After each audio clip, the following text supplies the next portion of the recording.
life is the best. I'm such a bad singer. I like Spanish dip. No porn after 9? Tell your friends if you had fun. I'll still have laser guns for sale. Well, I don't know. Susan's son has one of these, and they work just fine. Whenever I see you, nobody believes me.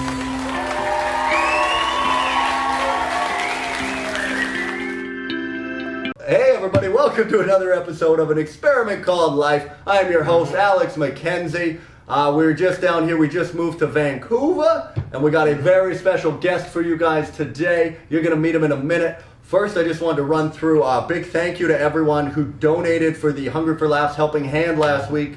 Last week we raised over $700 to give away to people in need. So thank you guys so much for that. We had some very generous donations. If you'd like to help out and be a part of it, you can donate online. If you go to alextellsjokes.com, you'll find a Hunger for Laughs link there, and there's a PayPal donation link. Or I go live on TikTok twice a day, 9 a.m. and 7 p.m. I am live for an hour telling jokes. Basically what I do is anytime I get a donation, I tell a joke, and we give away 100% of the money donated. I keep none of it for me. We're giving it all away, trying to help out people in need. And now that we're in the big city, we can really help out a lot of people. A lot of people down here need help, and I can't do that without you guys. So give yourselves a round of applause. Thank you so much. All right, you guys, now it's time for your special treat. You're getting to meet my man, one of the funniest guys, a rising star here in the Vancouver comedy scene. This guy was on, CBC, New Faces? Is that right? How do they do it? What are they called? Rising Stars? I should know the name of this. I know, you think you would know. Right? CBC Gen, New Faces. New Faces is just for laughs. That's just for laughs. That's Hold on, JFL. give me a second. Which you've been on JFL Northwest as well, right? JFL Northwest, thank you very much. Yeah, that's good. Oh, the new wave of stand-up. The new wave of stand-up. We got it. We got it. Coming out of the gates, absolutely sizzling today, you guys. Sizzling. So it's my Ola. I said Oh, Oli. shit, I'm sorry. Ola Dada. Don't worry, man. You can take a tweet. I can this off. float this thing. You know, myself. Oh, I man. usually talk into this thing by myself a lot. I live in an RV with a dog, you guys. So Nice. I mean, I talk a lot to people that give me nothing back. So podcasting was a natural progression for me. Mm-hmm. Sounds like freedom to me. Yeah, dude. Oh, dude, Man. it's pretty dope, man. Man, It's so- my favorite thing. To have a roommate as a dog is so liberating. Oh yeah, I thought you meant. I thought he meant living in the RV. He meant the roommate is a dog. Yeah, man, that's Yeah. sick. Hey, man, even the RV is pretty sick too. Like, I've thought about getting an RV and just like moving about. Like, it's liberating, dude. Dude, well, it's perfect for touring on the road. Because basically, Yeah. like, when I wanted to start doing comedy full time, it was like I needed to find the cheapest way to live. Was what it was. It's like, how can I get to tour around and do it as cheap as possible? It was basically put everything, get your house on wheels, and Yeah. then get mobile, and then you could get doing that going around. The only problem is it's harder in these big cities. Like, you don't want to be driving this thing around these streets. Have you ever been towed while you're inside your vehicle? I've always wondered that. No, but I wanted, dude. I've got a bit about it. For real? I've got- yeah, I've got- you should run that. That'd be fucking Dude, well, hilarious. here's the bit. I'll tell you this little Alright, secret. go ahead. So I say, I'm like, so my RV got impounded last night. Yeah. I'm like, which at first sucked, but then I'm like, you know what? It's actually pretty cool. Because I've always wanted to live in a gated community. Okay. Right. But what I was thinking, on a budget. I gotta work it though. Now that I'm down in Vancouver, I think I could try work it to be like, oh, dude, my RV got impounded last night, and I'm pissed. But then when I went to go pick it up, and I saw the price, I'm like, it was $20 a day. I'm like, for $20 a day, I get security, I get a fence guard for my dog. That's the cheapest rent in Vancouver, man. I'm like, I like that second setup a lot better. yeah, way better than the other one, right? Yeah. Be Yeah. like, for $20 a day, I get security, I get, a fence guard for my dog. What is I'm like, that? I never thought I'd be able to live in a gated community. I never thought I'd be able to form a Such a fantastic price. yeah, exactly, right? $600 a month. My God. So, but I've been meaning to do it. I gotta try to sit down and actually write it out. Yeah, to true. do it. Yeah. I feel you, man. Oh man, stuff has been kind of tough for me of late. Like, Yeah. comedy's been great, but my internet connection problem has been annoying. What's going on with your Yeah, internet man. all that? Tell us. You would tell us. I would tell us, man. They fucking 419 me, man. Like they frauded me. That's what they did. 419, is that what you said? Yeah, man. It's What's like a 419? Okay, it's a Nigerian slang. You know, like you ever got a phone call or an email Okay, yeah, from yeah. a Nigerian prince? Right. Oh, dude, I've got 3 of them on the go right now. Sick. Yeah. Yeah, I'm on retainer. That's what you got. Dude, I they got just need my fraudster mother's online. maiden name, Yeah. my expiry date, and the last 3 digits on my Yeah, credit that's card. what I meant by 419. It's like a slang that we use back in Nigeria. Okay. And but anyways, would tell us like I was on the phone with these guys, right? Yeah. And then they told me, and I used to be with Shaw, and you Yeah. know Shaw, I had a great relationship with them. It was dope. There was nothing wrong. I left because they were offering free TVs at Telus. Yeah. I'm like 55 inch. Come on, what are we talking about? Yeah, Like, I'm on the yeah. phone with the lady. She's like 155 a month for a 2-year plan, but you have to sign. I thought that was the deal. You know, you're locking me in for 2 years. So I'm like, 155 a month. yeah, Right. no, sorry, 115. Sorry, 115, a okay. month, right? I'm like, that's a deal. Yeah, Like, deal, yeah. I was gonna say with a free TV and cable box. I don't even watch cable, and she's like, we'll throw that in there also. I'm like, Yeah. like, is it free? She's like, yes, it's a part of the bundle for 115. Oh, there you go. That's Right. the word you want to hear, bundle. Bundle, but she did not explain that the cable was going to be an additional 40 on top of that. You know what I mean? And I need to get the cable to get the free TV. And she's like, oh no, it's a part of the bundle. So I'm like, how much am I paying? I'm like, 115. She said. Right. And then 115 is only for the internet. She didn't Oh, explain. I'm like, yo. dude. And I'm like, I asked her explicitly. I'm like, everything included. Everything included. Right. Is it 115? She's like, yes. And she told me, and she's going to get the TV to me in 10 business days. 2 weeks. 2 weeks. I'm like, this is COVID. Dude, man. now that's enough time for you to give notice at your work now. Just be Yeah. like, I'm only working to get a TV. I'm only working to Put get my a 2 TV. weeks in, I'm quitting, And I'm I'll set. have a new TV. Yo, first of all, TV now hasn't shown up in 2 months. It's still not here. That's not it. That's not the damn That's TV. not the TV. That's my TV. Jesus. I'm TV-less. You know what I No mean? way. And we're paying $50 more a month. Exactly. I got a new TV stand for it. Who's Yeah, gonna well, reimburse look. me back for my TV stand? My TV stand before was just enough to fit the one that you got here. You can take Those it 2 for- couple milk crates? Or? Yeah, just like two plywoods. Well, I love the TV stand. The new TV, it'll be here. Yeah, honestly, It's I want to be better, rich sure. enough one day where I can just have people hold my TV. You know what I mean? Like, where I have that much money, where I just have 2 brothers. No, 2 brothers. No, scratch that. That sounds like slavery. 2 willing participants. 2 employees. Employees just holding the TV up just like this the whole time. Dude, no, but then they gotta tilt it for you. So if you lay down, you know, then they're kind of It's like like angling. bring it down, angle, so it's always the perfect angle If I for have you. a stupid glare coming in from sun, I'm like, hey, look, I need you to rotate. As the sun is like reflecting off it, they're like moving with it, and like a I was sundial. like, there we go. Perfect. Dude. Perfect. Dude, that is so good, man. Oh my God, that's yo. a great bit. That's how I'll know when I made it. That's all I know. But Oh, everything man. in my house is not even appliances, just humans. It's just humans. So I just have someone yelling the clock. I'm like, what time is it? 8 o'clock, sir. I'm like, perfect. Thank you. Thank you very much. You just gotta name one of them Siri and Alexa. Hey Siri, make me a sandwich. You know, I think I'm gonna run that tonight. Dude, I was gonna say, is that a bit already or no? No, I just came up with it right now. Dude, yeah, write that down right now before you forget. Well, I guess we got it recorded too. Okay. We got it. We Yeah, can. yeah, that's sick, yo. That is how a joke is born, you guys. You Exactly. see that riffing? Good stuff, man. You guys That's gonna were a part of the process, be- baby. Yeah, you guys are gonna see that. Maybe you'll see that on TV one day, and you'll be like, "We saw that thing get born." Exactly. You know, we were the birth of that. Normally, Exactly. like, I guess that's people's favorite part, right? That's why people watch porn so much, isn't it? Mhm.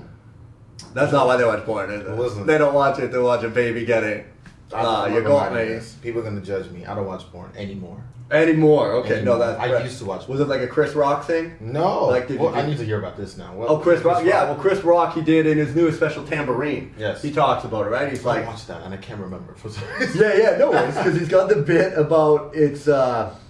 What's he talking? He basically says how he's like, I was addicted to porn because he Yeah, talked about going yeah. through his divorce and all this shit. And he's like, I was addicted to porn, man. Yeah. And he was talking about how he always had to go and watch remember Asian that. porn, and he's like, That's not funny, but I don't know why. I know, right? I don't know, man. It said it got him. He's like, you start off small and then it just gets bigger and bigger until eventually he's like, you only have this little thing that can get you off. It's like using a nunchuck to choke himself. Little David Carradine. That's so funny, man.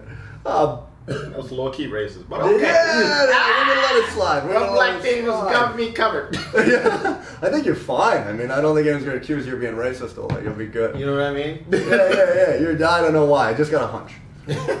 So, What was he saying? My bad. Oh yeah, no. So Chris Rock, porn addiction, and then he comes out, talks about it. Yeah. Basically, it's consuming all his time, and then no one. He's like, anyone else here watch porn? And nobody like does it. And he's like, really?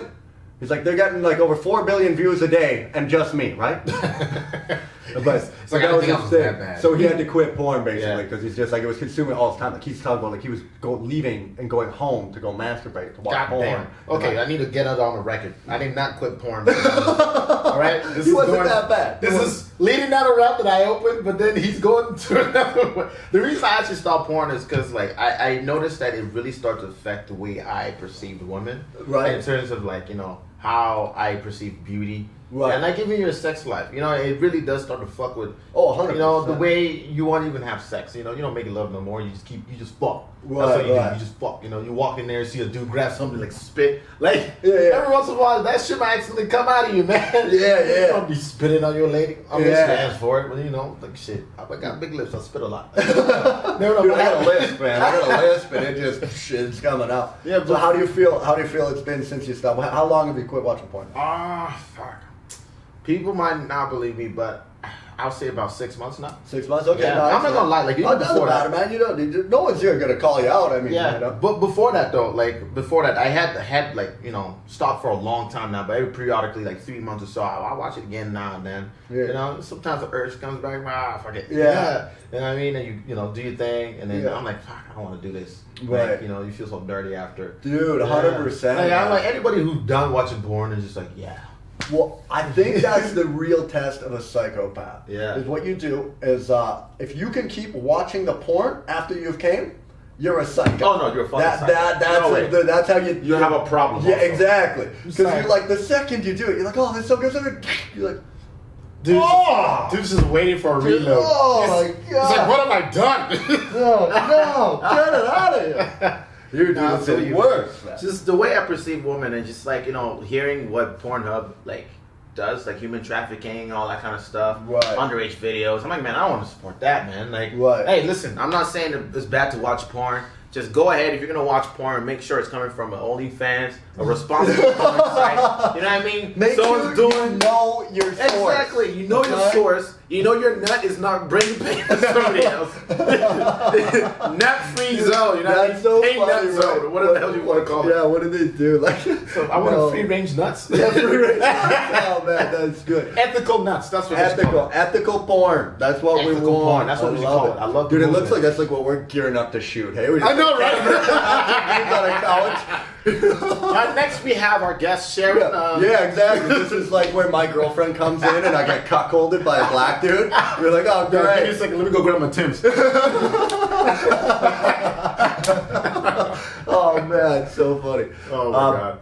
So earlier, we before we got on thing we wanted to talk about because it was about comedy, and I love talking about comedy. Of course. Man. I could talk about it all day. Was you mentioned you used to play sports, and now that has kind of carried over into your comedy. Yeah. And the way that you approach comedy. Do you want to dive into that a little bit? I can course. talk about it Oh, as well no, and no, get of started course. if you want to get started. Because I also played sports, and I found. Yeah, what sports did you play? I played hockey. Hockey. Okay. Yeah, I was like typical, right? I mean, look at long hair, Canadian You know what I white mean? boy. I'm mad I didn't see that covered, but I wasn't gonna play the stereotype. of I that. played a little basketball. I Did played you? basketball. Played junior in high school. Yeah. I did that. I also played in the summer. I just played roller hockey. Played a little bit of soccer. Hockey was always like I played Fair hockey enough, fair basically year enough. round. I'm from Fort Mac, so hockey was like Dude, pretty that was another huge. thing I want to talk about. Yeah, That's so man. crazy. It's so crazy. There's like a hockey rink right next to my house. Like Yeah, this- yeah. like hockey was life. Yeah. And Oh, yeah. I just never conformed. I was not into hockey for some Right. reason. My little brother's really into hockey. Right. Like he plays hockey right Yeah, now. yeah, yeah. And How like, old's your little brother? My little brother's 9. 9 years old. Insane. I'm 25. Take Wow. that in. Do the math. Do the math. Maths. Quick math. Quick maths. Yeah, man, I played basketball growing up, and it was obviously very difficult playing basketball because around like I'll say even August, the end of August, it starts to get cold. Right. You know what I mean? And then I'm trying to live that ballless life when it's minus 40 outside. You shoot literally bricks. You literally shooting bricks when the ball's going. Dude, that's so good. Oh, it's Is that so another stupid. bit? No. Dude, you got it. Dude, you got it right. It's about wild, that, man. Like in Fort Mac, I never understood why we were allowed to take a recess outside. When it was that cold out. It was cold, and Yeah, they yeah. would be like, "No, what the fuck? How have I never thought about this?"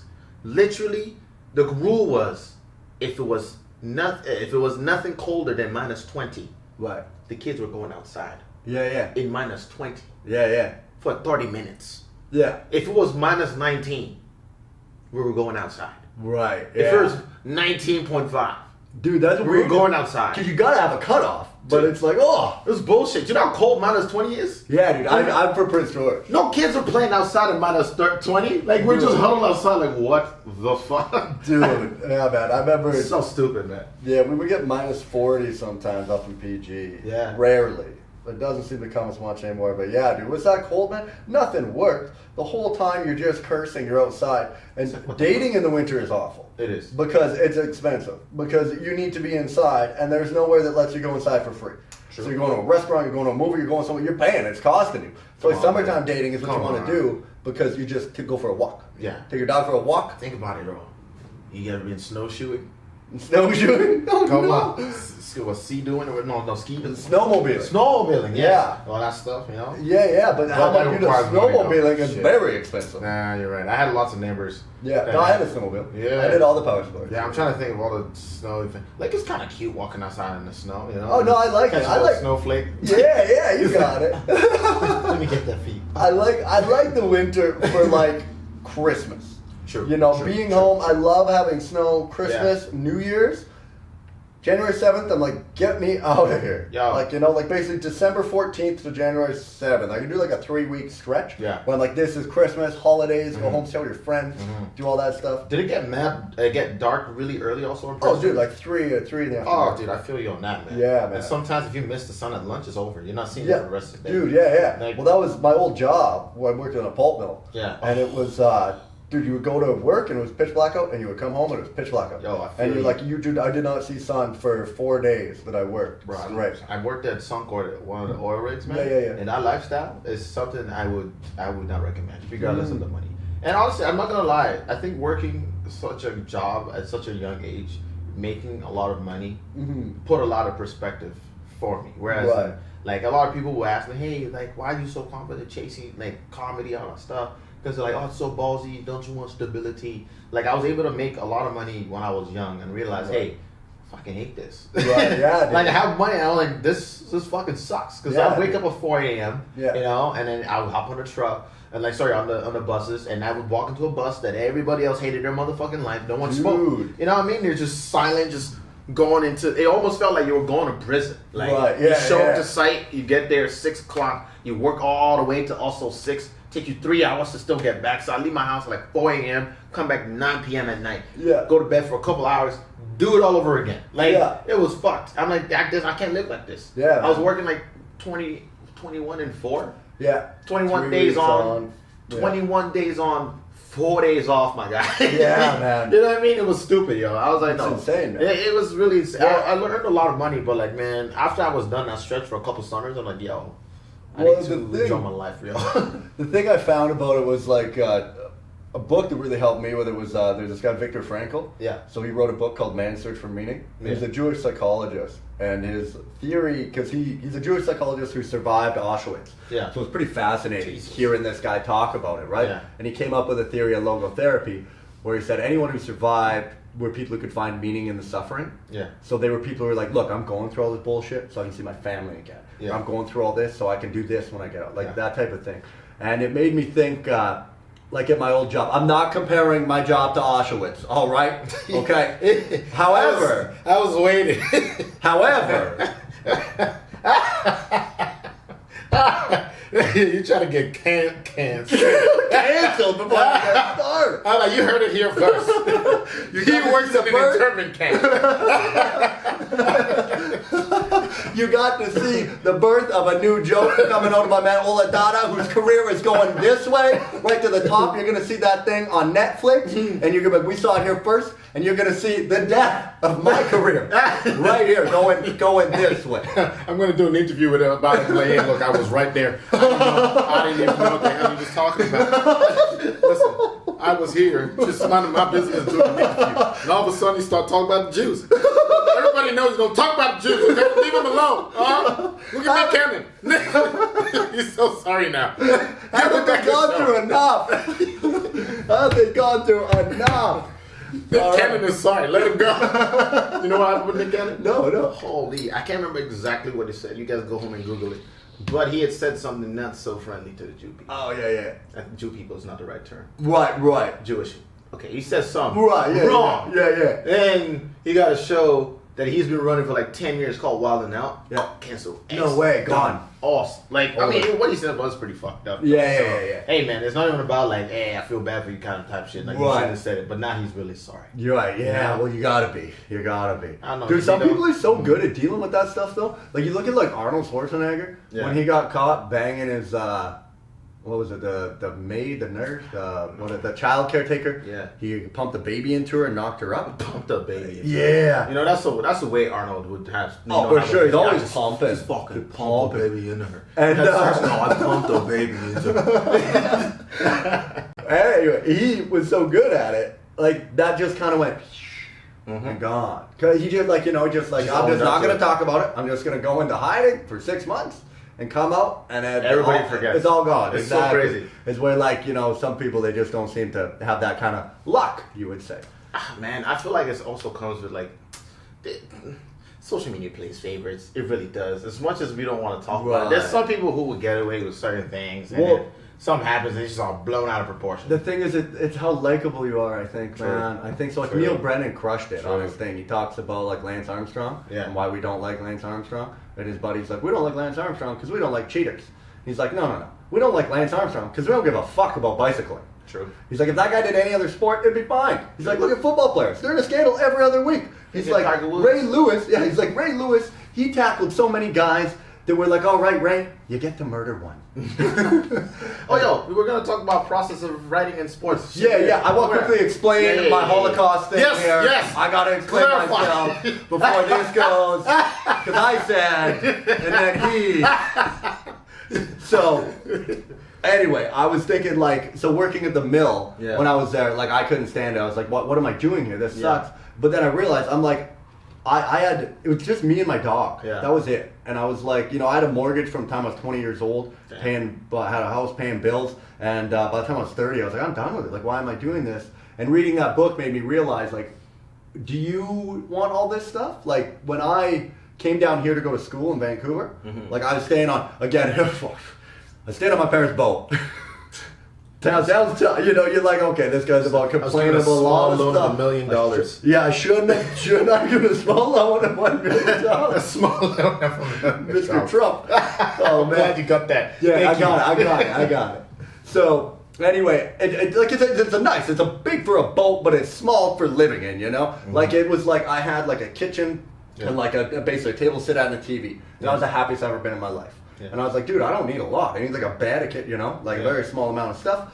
And then when I got home to my house, I was like, look at all this shit. You don't need any of this stuff. Yeah. So that was what first came to my mind. I want to get out of here. I want to do something different.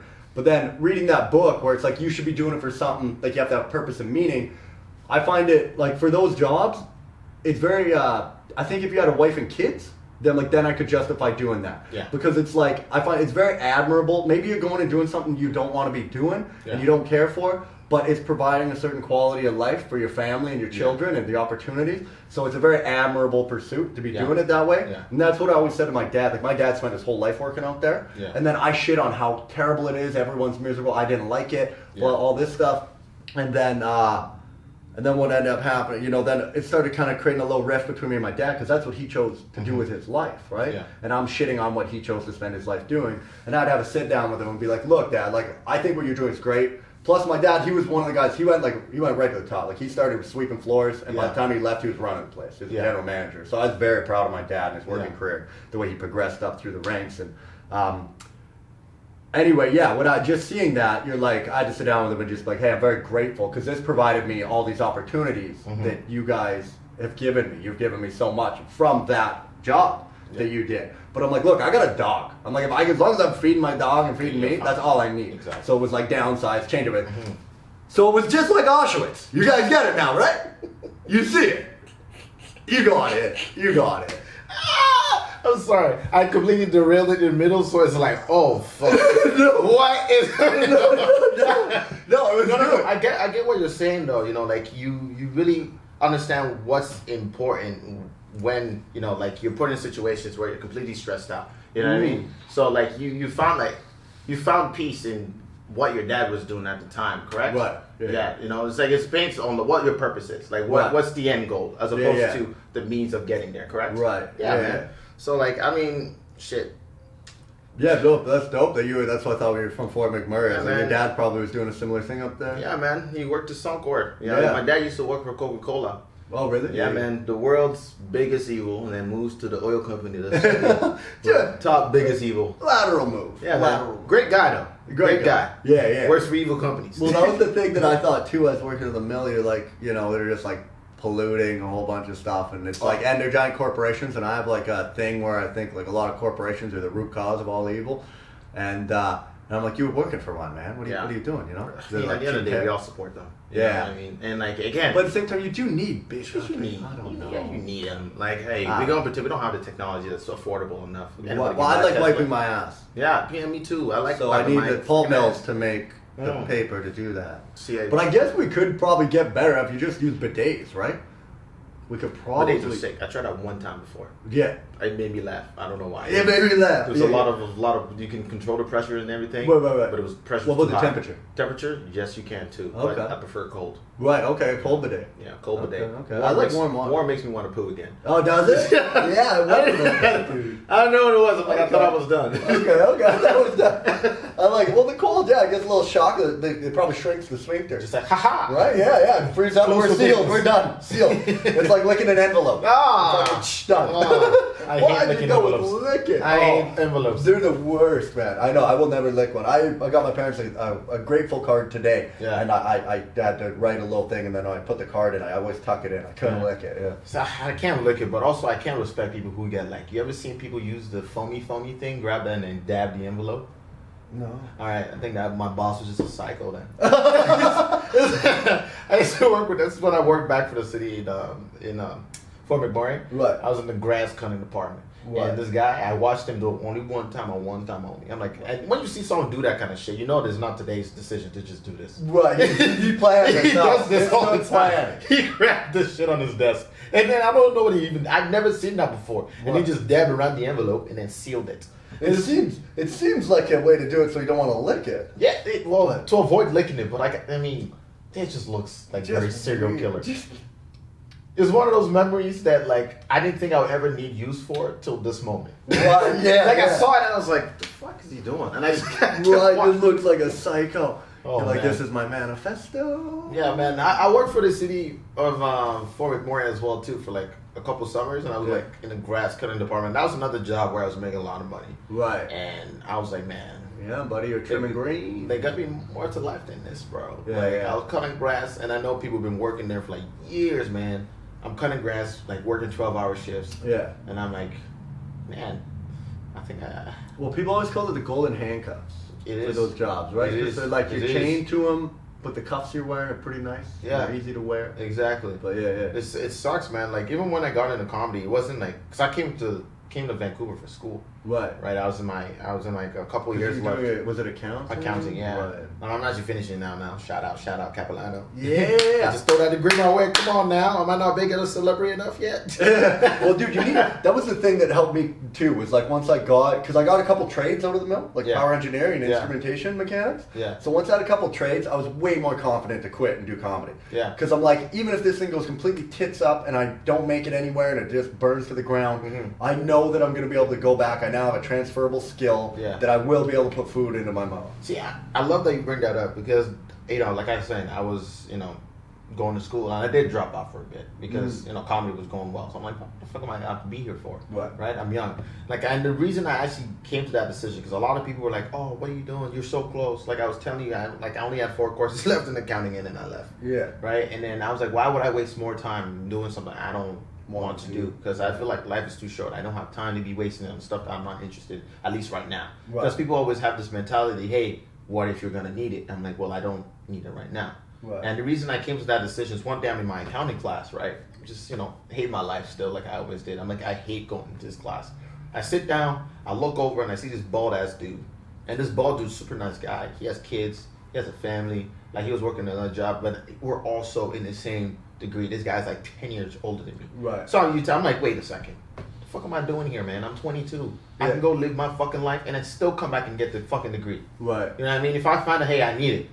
I mean, I know obviously it's going to be tougher to do it at a time with kids involved or whatever. I mean, this is the time I feel like as a young person, I have the energy to go chase my dreams. I don't have that energy to be going to open mics when I have the responsibility of a kid. You know what I mean? Yeah. I can go to school, Yeah. but I can't do this when I'm older. I feel like I would want to spend my time with my children. Right. You know what I mean? Yeah. And like, and even if I have to eat shit for like what, doing open mics for now, and then I'm like, hey, fuck it. And look at this, I'm going back to school. I do not regret dropping out because Right. I dropped out and I focused straight on comedy, and it paid off so much. Yeah, man. Like I was like, this is my thing, and I'm really good at it. So I'm gonna just see where this takes me. Yeah. And you know, I'm gonna keep doing it as a hobby. If it still doesn't pan out, doesn't mean I'm gonna quit it. Because Right. I never got into comedy of like, oh yeah, I want to be the next big whatever. Like Right. I just got into it because I liked it. Like it wasn't. Yeah. It was never like a career that, path. Well, that was the thing, is they say like, you know, even when that comedians getting coffee in Yeah, I cars, saw Jerry that. Seinfeld, they had Man, the episode Obama's Barack episode Obama. was Exactly. hilarious. Obama's so funny. Episode I was supposed to bring up. He's so so good. But in that, Obama asked Jerry, like, how were you able to do comedy for so long? And Jerry's like, I fell in love with the work. Yeah. Like, you just 100%. love, and that's the thing. You always hear any of those people. You hear like, it seems to be the process. Like you hear, for some reason, fighters say it all the time. UFC fighters, they're like, I fell in love with the process, man. It's the process, and it's like, what's the process? Just like get better at getting punched in the head. Like, Yeah. crazy. You gotta love it if you're gonna get in a cage and your ass whooped every night. Yeah, man. Yeah. But that's the thing, is like, that's what I've fallen in love with it now, especially in the last 6 months here. Is, dude, I love waking up every morning and writing and just like doing the process of it, like writing my shit out, getting a joke, and then the idea of looking at the joke and like editing it. How can I spin this? How can I take these words out, add these words Exactly. in? You know, doing all that, then taking it to stage, seeing how it works, and Yeah. then going back and doing it. And the whole, everything about comedy, I love. Yeah. It's like, there's nothing, like, dude, it made me quit video games. I quit video games for comedy because I would rather write than play video games. It's, My pro, oh god, like when I tell people about my pro, I don't disclose this often because I get like a lot of judgment from it.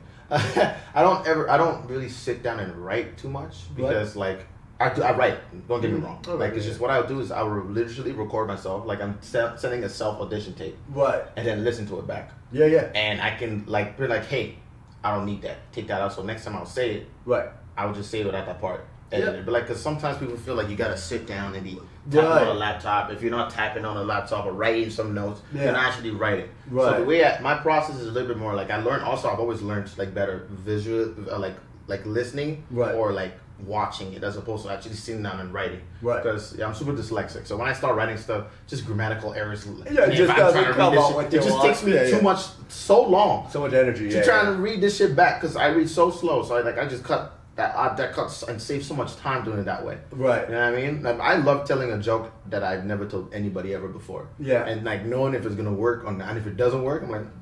That's the funnest Shit. part, right? A new bit. Man. That's the thing about some comics. I'm like, man, you need to love that part too.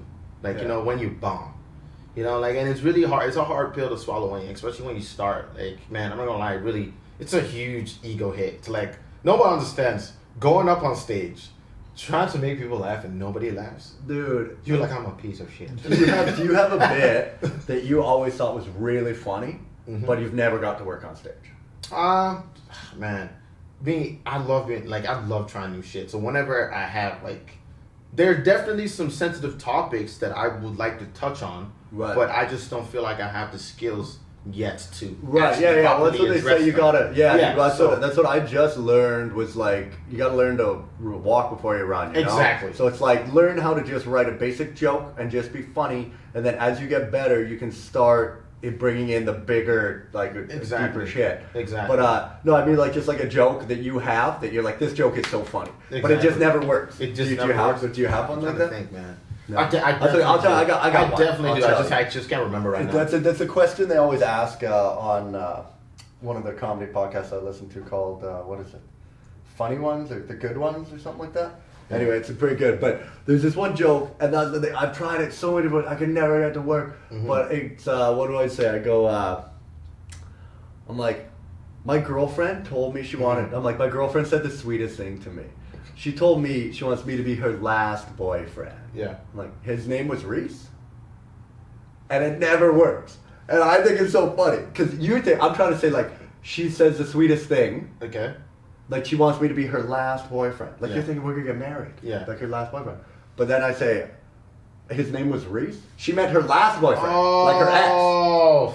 See? But it never worked. Look, I'll tell you why, because I missed it too. It was just so subtle. Yeah, it's I a missed word, it. This is a wordplay, and it's I a fucking. wordplay, but it's so. And I've tried even going like, I'm trying to you see- know, oh, my God. girlfriend says the sweetest things to me. You know, like, Mhm. like she told me she wants me to be her last boyfriend, and I'm like, oh my god, you guys. Yeah. She wants me to be the one, The last. forever. I'm like, no, it's not what she meant at all. She meant her last boyfriend. Yeah. I guess his name was Reese.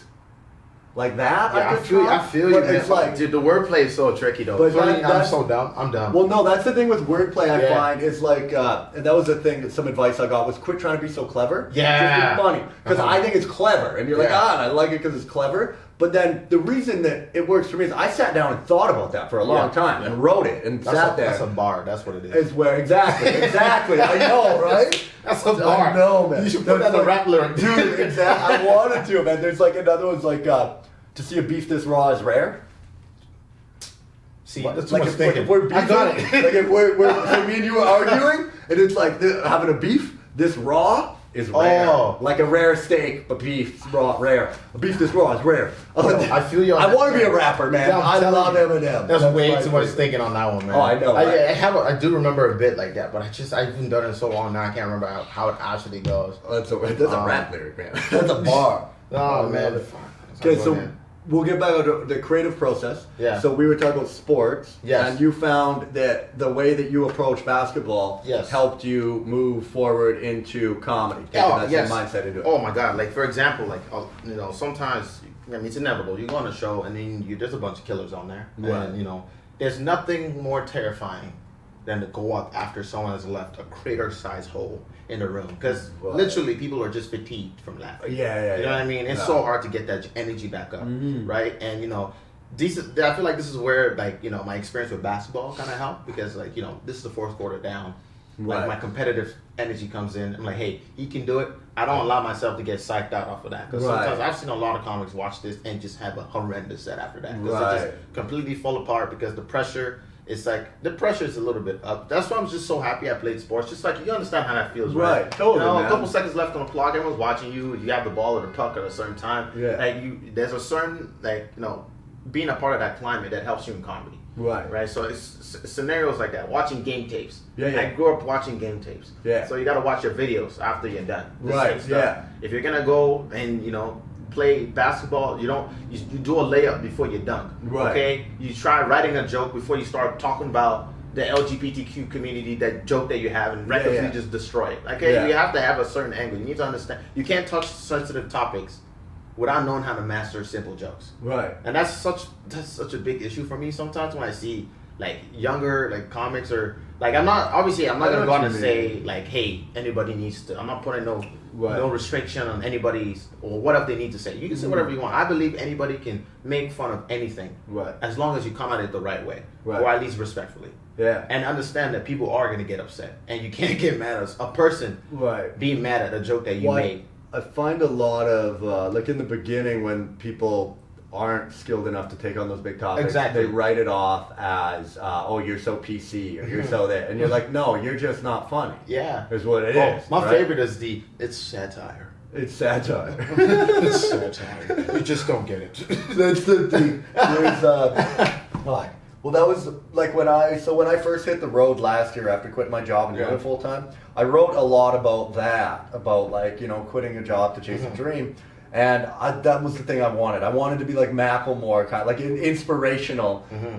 But then I realized I'm not funny enough to do that yet. So Yeah. I'm trying to send this big deep message about following your dreams and all of this stuff. But it was I'm just coming across as Tony Robbins. Now I'm Yeah. just motivational speaking. I'm not even funny. Exactly. Right? And then it's are you doing comedy or are you trying to be a motivational speaker? Yeah. And I remember Simon King, he was talking to me and he's like, dude, he's like, it's great what you're doing. He's like, what you're trying to do though, he's like, it's really high skill level shit, man. He's like, it's like you're trying to learn how to walk on a tightrope Yeah. out of the gates. He's like, so I would just shelf that for now, right? And he's like, work on your jokes, work on the funny, and bring it back as you get better at writing. And then you'll be able to send this like message that you want to put into your comedy, because that's the thing is I always want to be, I want to be an artist, you guys, okay? I don't just want to be an entertainer. I'm an artist. I want to be an artist. With 2 T's. And I think an artist, yeah, well, there's 2 T's in artist, all right?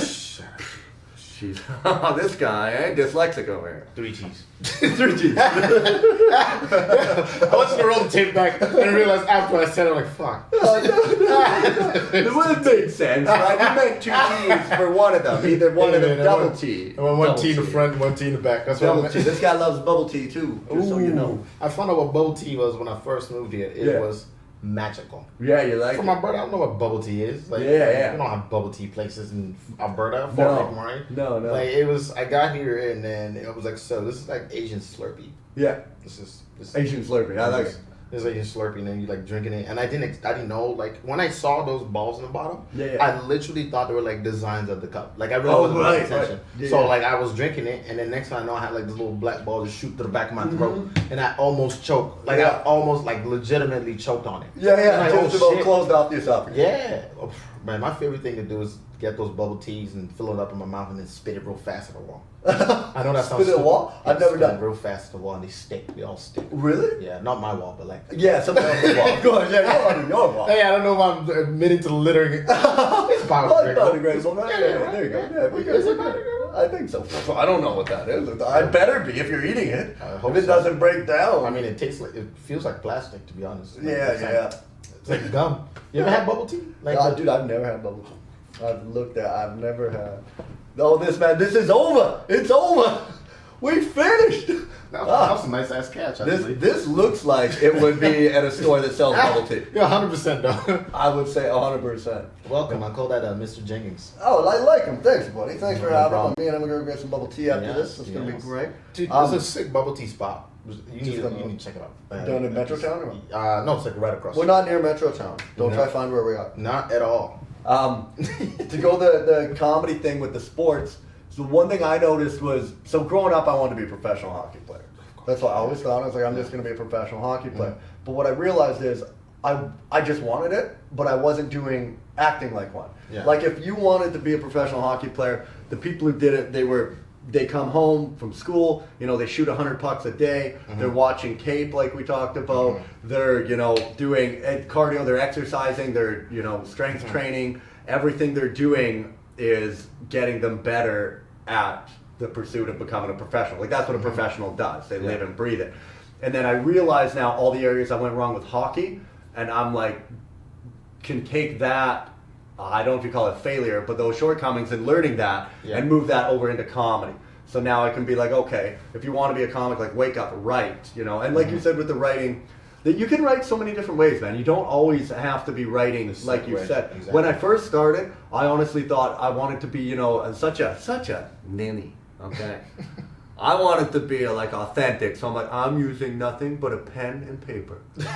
You know how long it takes to write with pen and paper? Jesus. Like what I can get out in 5 minutes on a laptop now would take me an hour with a pen and paper, just doing it. Might as well get hieroglyphics on the wall. Exactly, man. Exactly. Dude. Oh, that's so good. I think about anytime I think hieroglyphics, you think of emojis. Like those are hieroglyphics. Straight up, bro. What the hell? I never thought about it like that. What the fuck? Like if, yeah. God, I wonder if people are gonna look back and think about it like that. Yeah, oh yeah. That's sure. so stupid. Those are our Oh, hieroglyphics. something I caught that you said.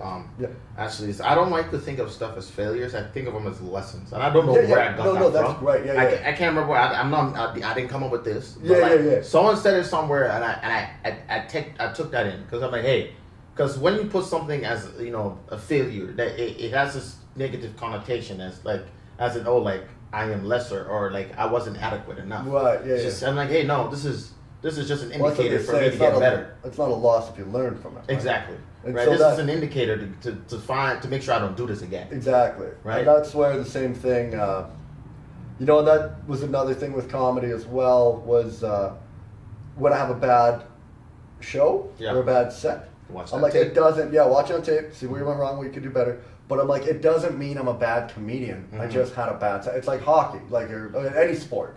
Yeah. You watch, and it's like, you know, LeBron will have a bad game. Doesn't mean he's a bad basketball player. Yeah. He had a bad game. Yeah. Right? And it's like you have things that just don't go your way sometimes. It doesn't mean you're not good.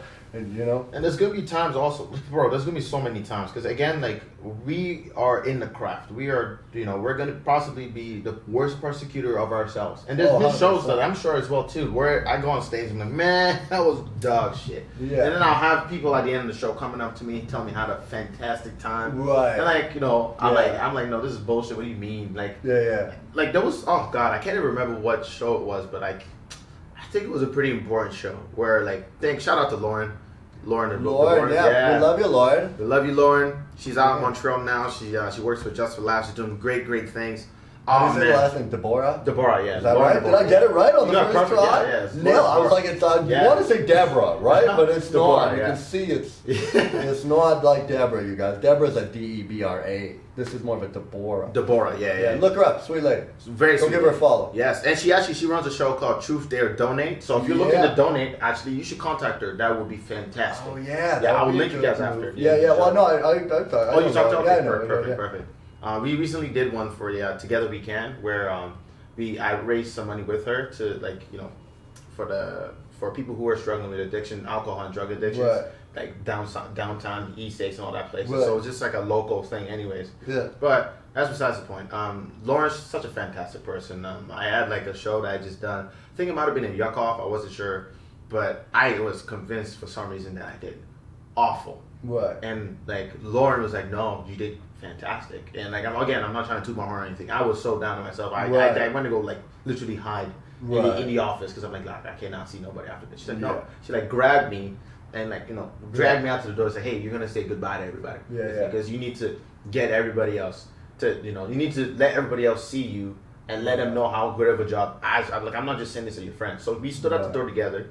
And like sure enough, she was like saying good night, goodbye, and like trying to hide behind her and shit. And then as everyone was coming back, like, dude, you were fantastic, all that stuff. Like, so the point of what I'm trying to say is like, look, with failures, you gotta take it easy on yourself, man. Because people like will give other people breaks, but they don't give themselves breaks. Right. Like your biggest punisher, you will put yourself through like some grind. That you want to put. Most people would do that to themselves and not do that to somebody else. Right. You know what I mean? So like that was also another lesson I learned in comedy that like, hey, you will always be your biggest critic. Yeah. I mean, if you're trying to be good. Yeah. Oh yeah, for sure, man. Yeah. For sure. Yeah. That's So like from the Eminem's album Kamikaze, The Ringer. you know what was He the goes, craziest? and I'm harder on myself than you could ever be, regardless. But I'll never be as flawless. I'll ever So do. you're a big Eminem fan, aren't you? Oh, I love The him. second time you quoted him like last hour. Oh, dude, yeah, man. Oh, man. I'm a huge Eminem fan too. It's just I don't know what it is. Like I will listen to his songs, but like I don't like.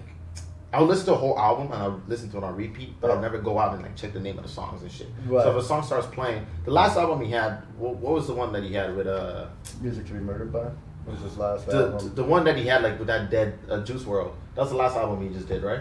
Yeah, with Godzilla. Godzilla, yeah. Honestly, that song, Godzilla, that's what Eminem's been missing for the past couple years. Because he has been throwing out some dog shit albums. Revival was there, but I'm too big of a fan. I'm too clouded. I'm a big like, fan. He's amazing. Everything. I am a huge fan. Right.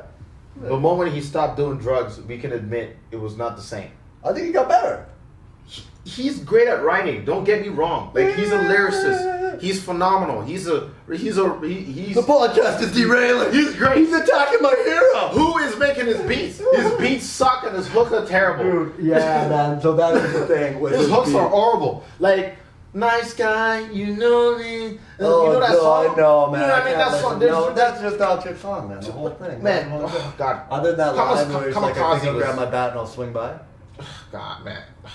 Some of this, oh, God. It just irks me because I know he's so talented. Right. No. Kamikaze. Kamikaze. I thought was great. The album. You thought that album was great. Yeah. Yeah, it's over. This thing's over. Oh yeah, where we going? Oh, we're going with the other hand now. All right.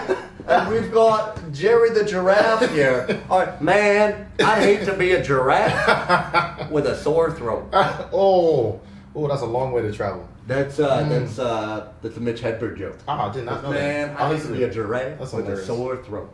Yo. Okay, what I think with Eminem is a problem is when he has an aim of focus, like he did with Machine Gun Kelly. Mm-hmm. When he has an aim of focus, he's fucking sick. Yeah, well, that's When why. he has his mom as his aim is focus, he was fucking sick. When he had Mariah Carey as his aim is focus, Right. he was fucking sick. Well, that's why he says, it's like, I want you to doubt me. I don't want you to believe. Because Right. it's something I must use to succeed. And if you don't like me, then fuck you. To succeed. Oh, see? I thought it was talking about sucking cum. No, I no. was like, okay, that's succeed. a play on words. But I can see Eminem talk about sucking seed. Yeah. The guy's got it, man. Nah, man. Like, I definitely fell out of being a fan Yeah. of him because, I don't know, he just got too angry. Right. Well, He got that's too the mad, thing man. people say. That's the thing. I listen to him every day at the gym, and he just amps me up, and he just makes me want to, like, I just want to work, and I just Yeah. want to work, and he inspires me to, like, work and work and work. But the problem is, it's angry. It's a very, like, so, like, for me, it's the same driving force. My whole life, the whole reason I got into comedy, I've never felt like I was good enough for anything, ever.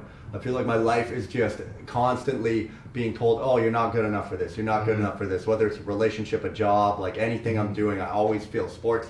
You're just like, yeah, you're okay, but you're not good enough. You're not good enough. And so that I take Eminem, and it seems to be like, that's kind of like his fuel, and it does that. But at the same time, then, what I do find, if I listen to it too much, now you're just angry. Yeah. And that's not very good for comedy. Oh, Especially no. because I'm a very, like, fun and playful. Like, that's, like, my whole thing is that, And then when you're, like, when I get into too much Eminem, I just get too, like, it inspires me to work, but, angry. God. Again, I love that you bring that up, too, because, like, even with music, yo, I find that I really, for me, at least personally, like, I'm very influenced by, like, you know, I don't want to sound crazy, like energy, well, not energy, it was whatever it you is. intake, No, right? man, So it if I'm listening and intaking all negative, I really try and separate myself from negativity as much as possible. Oh, yeah. Like, even with everything that's been going on, man, they just got to the point, even with social media. Oh, yeah. I tapped out. I'm like, you know what? I don't care who's dying. Yeah. I mean, like, Yeah, at this point, Well, I'm yeah, gonna die. man. That's If the I keep thing. doing this, I'm not Yeah. gonna make it. Like, Yeah. I literally stayed off of social media. I didn't know who was picked, what was happening, I know I'm supposed to, you know, but I needed to do that for my, like, personal. No, mental and that health. is the thing. You know what I You mean? can only stretch yourself so thin. So and you're thin, like, I man. only care about so much. And You know you're what like, I mean? and the thing is, you realize, so a really good example of that is you realize the internet isn't real life, man. So here's the thing. I had this bit about guns. Yeah. So I Oh, I did saw this- that. Did you see that? Yeah. Yeah. Yeah, that was really good. Yeah, thanks, that makes buddy. sense. That makes sense. So that guns bit, Yeah. I toured that all over Canada last year, all of Western Canada. I did like Saskatchewan, everywhere in Alberta, Northwest Territories, BC, everywhere. Went to Australia, toured coast to coast of Australia, telling that joke. Yeah. Never a problem, nothing. Everyone laughed, good time, blah, blah, blah. No one, anything. Put that joke on TikTok. That joke now ended up everywhere, ended up on World Star, ended up all these places. Yeah. And I've got, for like the 5 days after that joke came out, I was getting probably 100 to 200 messages a day of death threats. People going, I'm going to come fucking murder you. It won't matter what you think when you're shot dead. I hope you fucking die. Let's find out where this guy lives and kill him. Like people wanting to kill me. And you're like, holy shit, this is insane. Yeah. But the thing is, you realize, this is not real life, man. No. I literally said that joke to thousands of people in life, and no one came up to me and said anything like that. But then on the internet, there's all these people threatening to murder you. And you're like, hey, this is not real. Like Most people are too lazy to do it. Exactly. Exactly. Yeah, think about it, man. Look, listen. It's hard to get rid of a dead body. Yeah. There's a lot of work, man. You got to drag this. Look, I would never murder someone based on the fact that I'm too lazy to do But it. I'm too lazy, man. Goddamn, I had to get rid of your motherfucker. How much you weigh? I'm 190. One fucking 90, man. Like, you gotta try to haul garbage, like grocery bags from the grocery Yeah, there you store. go, man. You know what I mean? Dude, I was 240 before. Maybe I should get bigger. Man. Get The back. bigger you are, the harder you are to dispose. Yeah. No, that would be the funniest thing, right? It's like if you're like, we're trying to protect your gun rights. Yeah. So you use your gun, but then you go to jail, and now in jail you don't have guns. There's not guns, man. You're like, I lost my gun rights, Bro. but I need it. No. It's so crazy though. Like then, someone's probably gonna be like, "Well, you need to get a gun to protect yourself from these guys coming at you with guns." Yeah. So it's such a stupid cycle. That's what I always say. Like, yeah, that's you know, you need a I gun saw to the protect joke, yourself yeah. from is a guy with another gun. You know what I mean? And when I listen to that, I'm like, man, this is very clever. That's a very clever joke. Yeah, Because yeah. then you see someone shooting someone else. Yeah. And then now you don't know who the fucking murderer is. Yeah, and yeah. Now someone might shoot you. You know what I mean? Yeah, yeah. It makes. I saw it. I'm like, damn, man. Like I would have said it better myself. Yeah, man, I know. It's It's just a a fantastic silly, joke. It's a silly fucking thing, right? Again, like people always gonna get mad at shit. Oh, Like, yeah. I have this bit about giraffes. Yeah. Okay, I love giraffes. Giraffes are my favorite fucking animal. I've seen. Yeah, I picked this one. It's my girlfriend's, and I'm like, look, if you're gonna get a dog, at least get a giraffe. Yeah, giraffe dog. But you know what I mean? It's a midget giraffe. I mean, Dude, small you know person. what? Small person giraffe. I personally, Ola, Yeah. I look up to giraffes. Oh man. Oh, boo. Oh, you're hitting at 100%.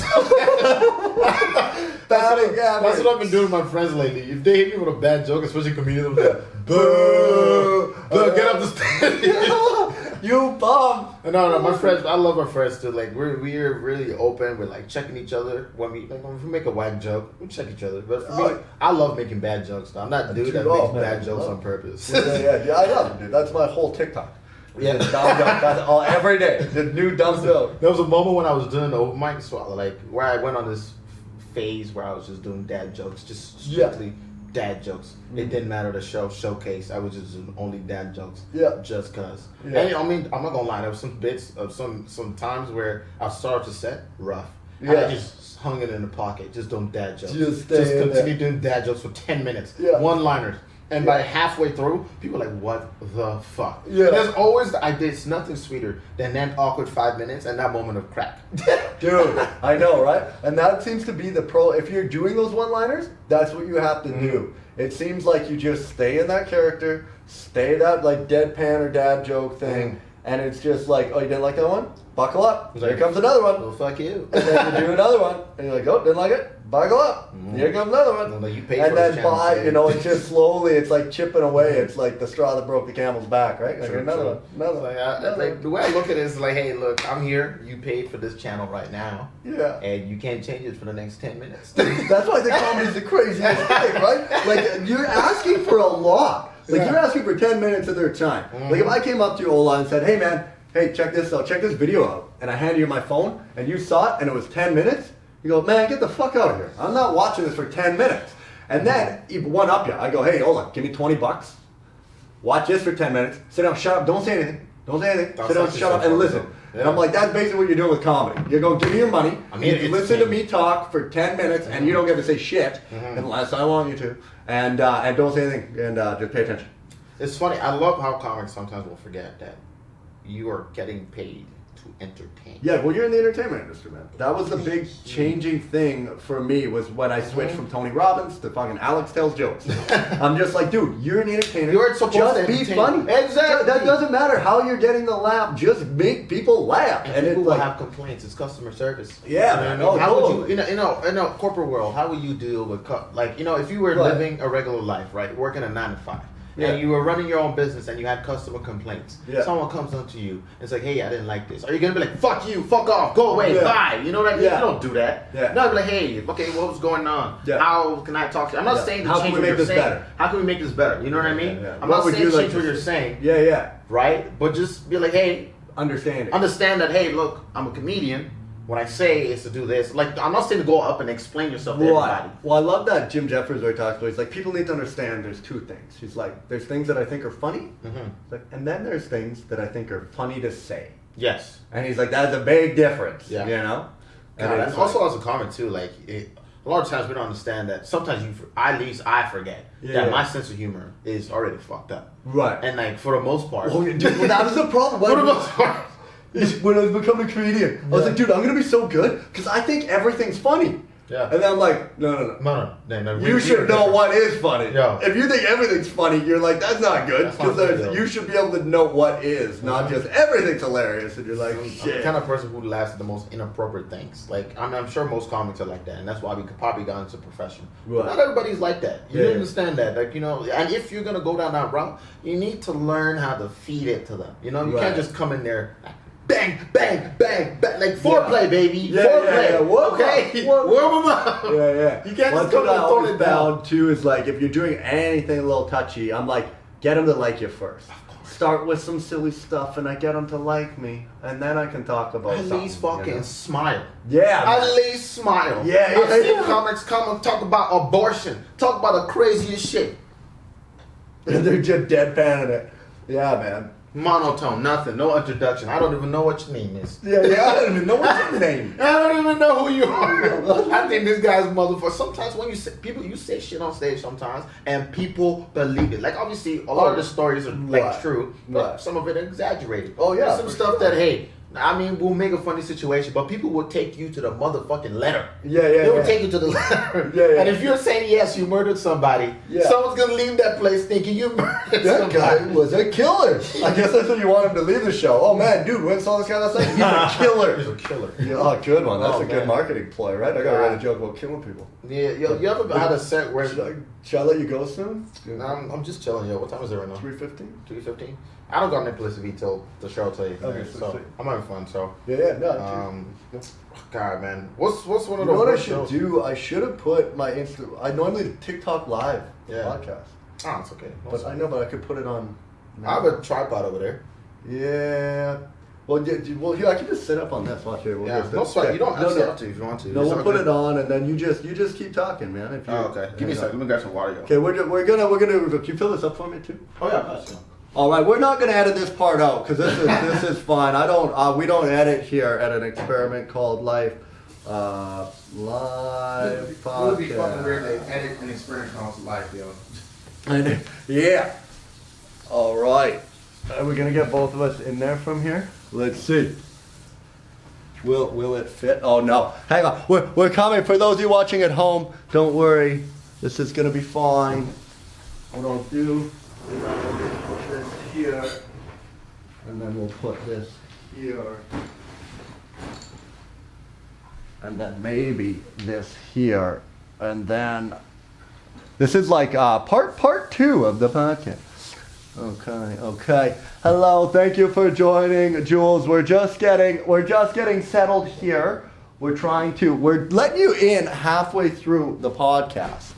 So you guys are missing out, but I will give another little reintroduction for those of you that are just joining us, because we just are going live now with our podcast. No. Dude, you weren't kidding when you had your bicycle, hey? Talking to Bobby? I got a bike too I'm going to bring down when I come back next week. We'll do it again. All right, for those of you just joining here on TikTok Live, this is my man Ola Dada. What up? Ola, he is a very funny comedian here in Vancouver. We just sir. moved down to Vancouver. So we've been doing a podcast for about over an hour now. And we just realized I forgot to put on TikTok Live. Yes, sir. So now we're going live and you guys are getting part 2. So what were we just talking about, man? Man, I forgot. We gotta pick it back up. Man. I Who smoked knows? so much weed of late. I know. So we were talking about something, and it was good. Trust me, you guys. It was great. It was good. But a good one. I know we were talking about murdering people, right? Oh yeah, the killing. If you had a joke, and it was about a thing, then it would be like you're killing, and people would like kill it. Yeah. So that was actually some really good advice I got about comedy from. Do you know Kirk Smith? Ever heard of him? First of all, I don't know anybody in comedy. Okay. It's awful. It's Okay. awful. Oh, I'm the no. worst comedian. Actually, I'm gonna close that tight enough. I don't know if I Oh, closed no. it. No, Okay. good. Yeah, what does he do? No, he's a stand-up comedian. Okay. He's a comic. He's out of was in LA. He's now in New York. But he gave me really good advice one time. I was doing a gig with him in Kamloops, and he gave me this advice where it was what was it? So I'm not wondering if they can even hear. Can you guys even hear? If you can hear, put a thumbs up emoji. If you can't hear, put a poop emoji, which I think I kind of look like, right? Dude, honestly, look at my head. If the poop emoji had a face. God, what the yeah, you actually do. What? God. If you were a black face, you would look like a poop. I know. I would be the face of the poop emoji. I got this pylon head. It's great. Man, if you can see that from here, I would be so impressed. I can't even see poo or heart. Can someone do the emoji and then I'll know if we can see it? I can see words, but Yeah, people are saying that. We'll see. Let's see. Can you guys hear me? Can any of you hear us when we're way over there? Because we're way over there. Look at we just look like a couple of confused people. Oh, we look is old it as fuck. is it working? so I'm wearing slabs in an interview, baby. Nah, we'll be fine. Anyway, oh yeah, go follow Ola on TikTok as well. What is it? Ola Showtime Dada? Showtime.dada. Yes, sir. So anyway, he gave me this really good advice with comedy. He said, look, he's like, you can be the funniest guy, but if you're not memorable, it does nothing for you. Facts, yeah. So he's like, you gotta try, you have to have an angle or something that makes you memorable. Because otherwise people will just come in and they'll be like, dude, I went to this comedy show last night, it was hilarious. This guy was so funny. Yeah. And you're like, oh, what was his name? Like, oh, I don't remember, but it was funny, man. Damn. And that's the thing, right? So it's like, Okay. if you can try, you have to have something that's memorable. That's why I really liked I quit my 6-figure job to do comedy, and I would always try to put a joke of that in there somewhere, or just mention that I'm living in a something. So people are like, oh, that's the guy who lives in the RV, or something, right? Like, and then like, you have for me, like the way I dress, man. First of all, like I'm just happy that. Again, there was a lot of stuff that I started to do when I started doing comedy that I didn't know was like a thing till like I started comedy and like Dude, more I and never more. used to dress like this. Dude, you look snazzy as a motherfucker. Thanks, buddy. Thanks, buddy. You're doing it now. You guys, this is way different than the first half of the podcast. I know, right? He was chucking shit at me. Hey, man. He called me a Holocaust denier. Listen, he did that himself. I didn't do nothing. Listen, you're gonna have to watch on the tape. It was. I'm not saying, but it was like.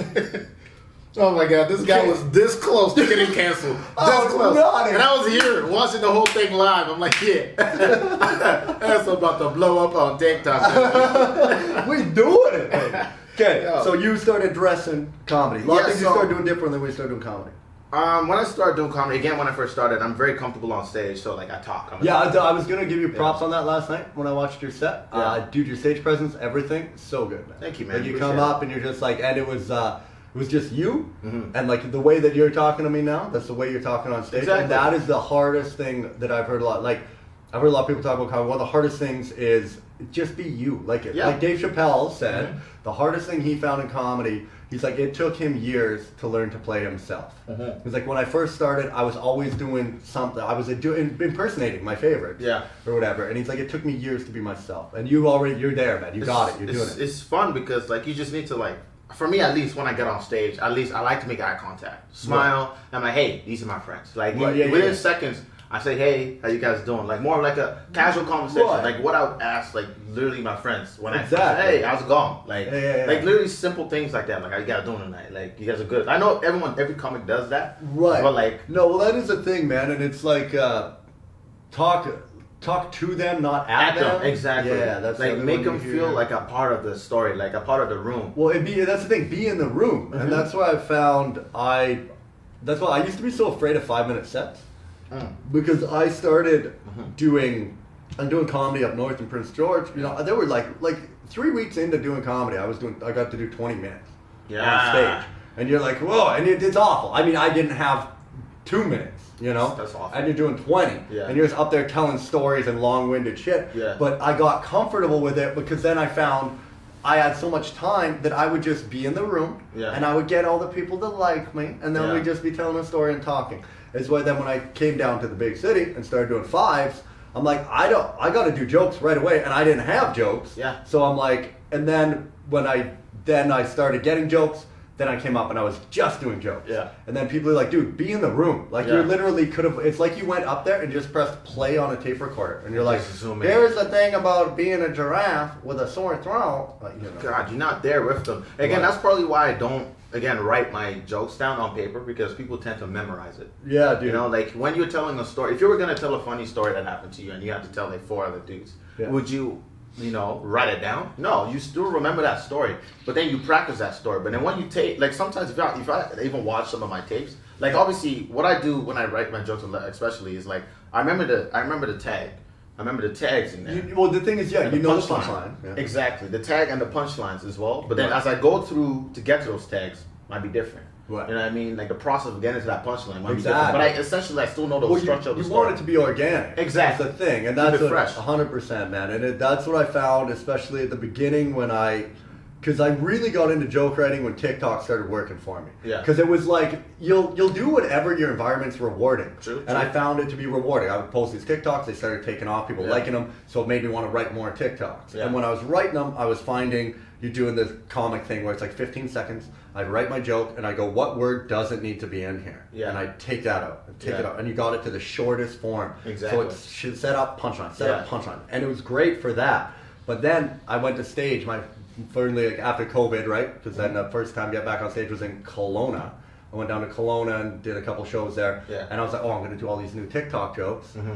And the first time they worked, granted it did, it was okay. After that, next 3 sets, bomb, bomb, bomb. And it was because I was a robot. I was going up there and I was like, in bed I'm like a dirt bike. Loud, powerful, and I come in 2 or 4 strokes. Oh, fuck. And then I'm like, you're like just off. It's like, what is this?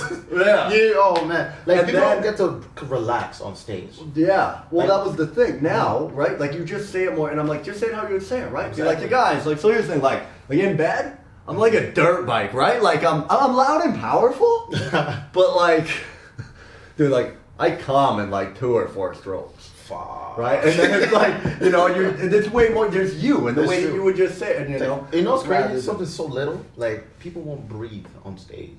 Yeah. You know that sounds insane because like when you're, like you don't have to think about breathing. None of that they're talking. Right. When people stiffen up, they have shorter breath, and sometimes they'll just start rushing what they're saying, and then like they're not getting enough air because they're trying to talk. Like sometimes I'll get there, and if shit starts to get a little bit hot, I'm just like. Take a breath. So how you guys doing? And then you just slow it down and slow down. Yeah, man. Slow down, man. Yeah, yeah. Like especially when I was like start writing a lot and I had like 5 minutes, I'll try and cram as much as possible.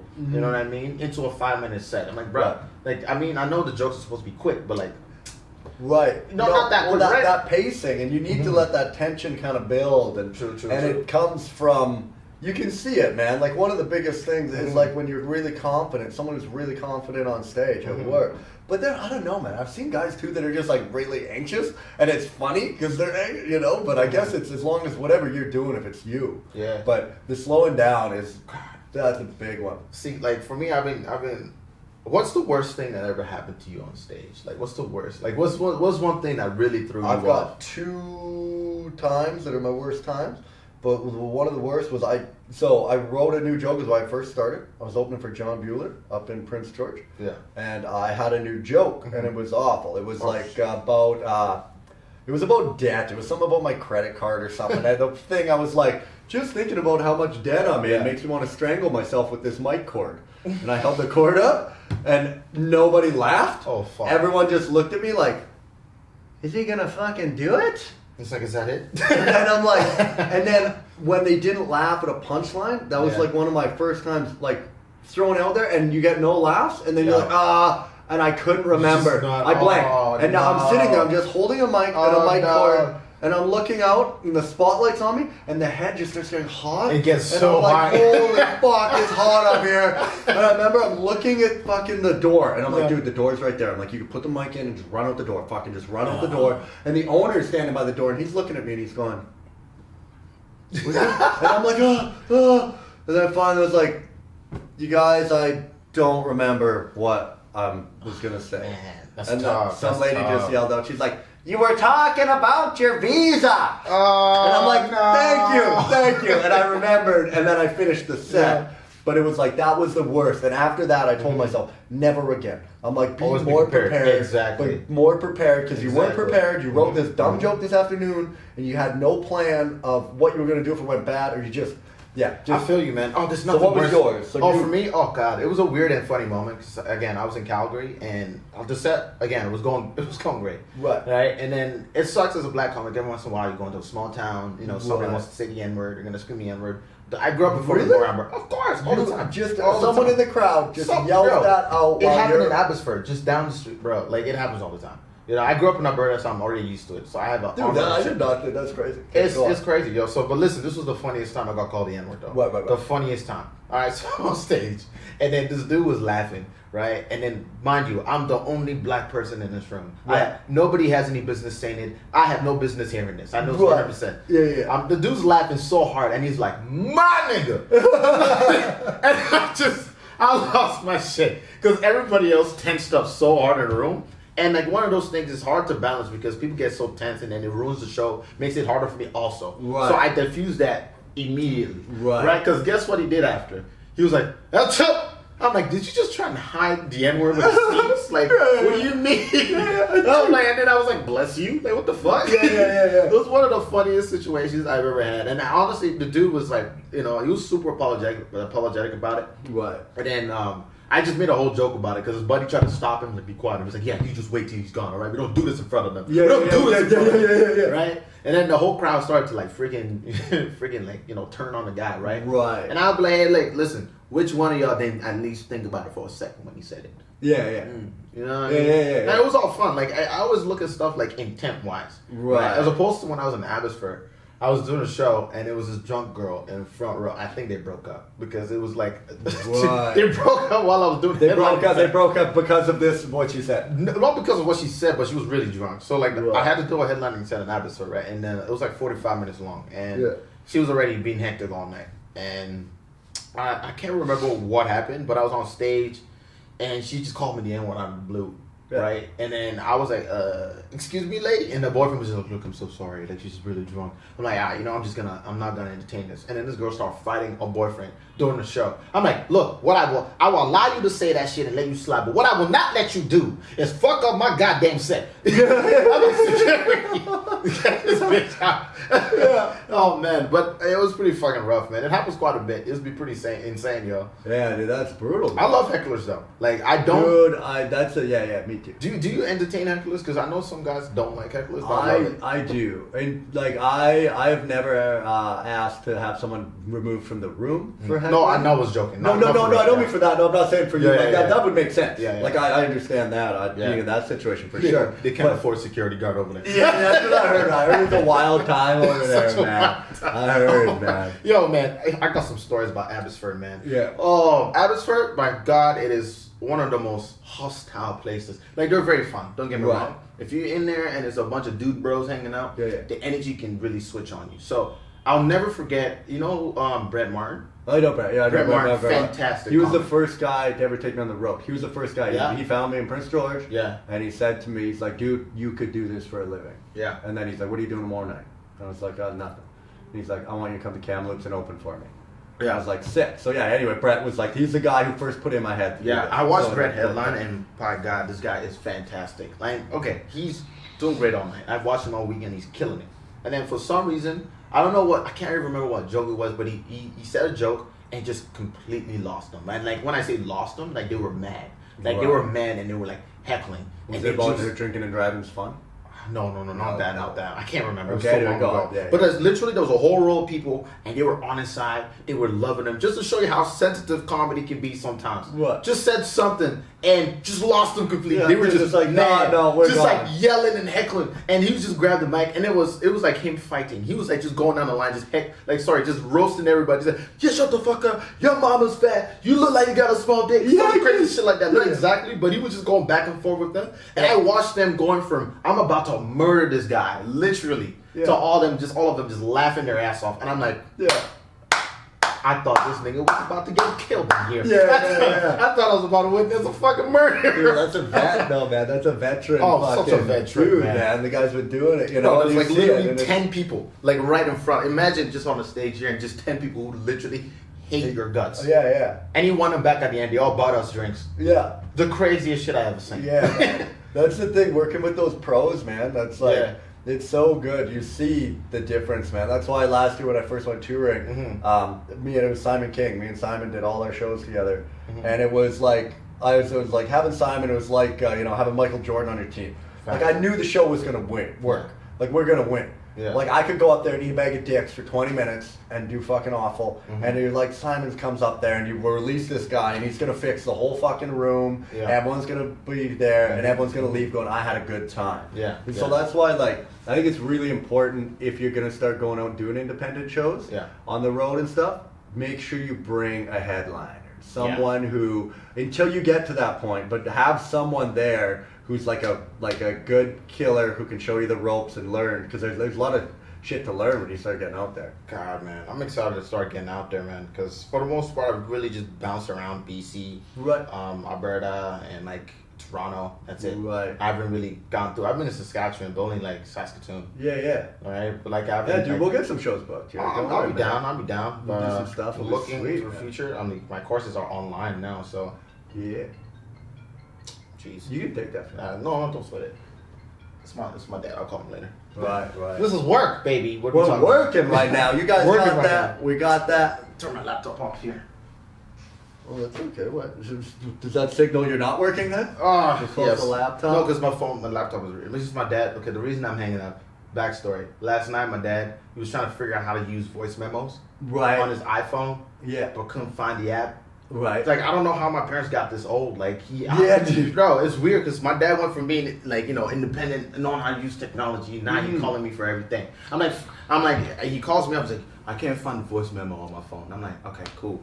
Go to the search bar. Like, you know when you slide your thumb up, the voice memo is like, you know, right on the collective apps or whatever. I don't know how to explain it. Yeah. But he couldn't find it there. So he went to the search bar, searches it up, finds it. It's right there in the corner. Yeah. I'm like, Dad, it's right there. I had to like FaceTime my mom to show me his screen. Oh my God. I'm like, yo, what the hell? So we finally found it, clicks on it, and then I'm like, Dad, there it is.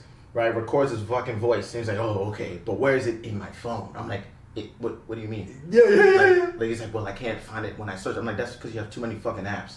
There's too many apps in your phone. Like, my dad never deletes apps. Oh, man, It's I know, so crazy. right? And then I'm like going to try to figure out how to explain to him. Like, look, it's still on your phone. He thinks it's deleted. I'm like, look, we just used it. Just click that again. Yeah. Then I'm like, wait a second. Why the fuck do you need to record your voice? What are you recording your voice for? Like, what are you recording?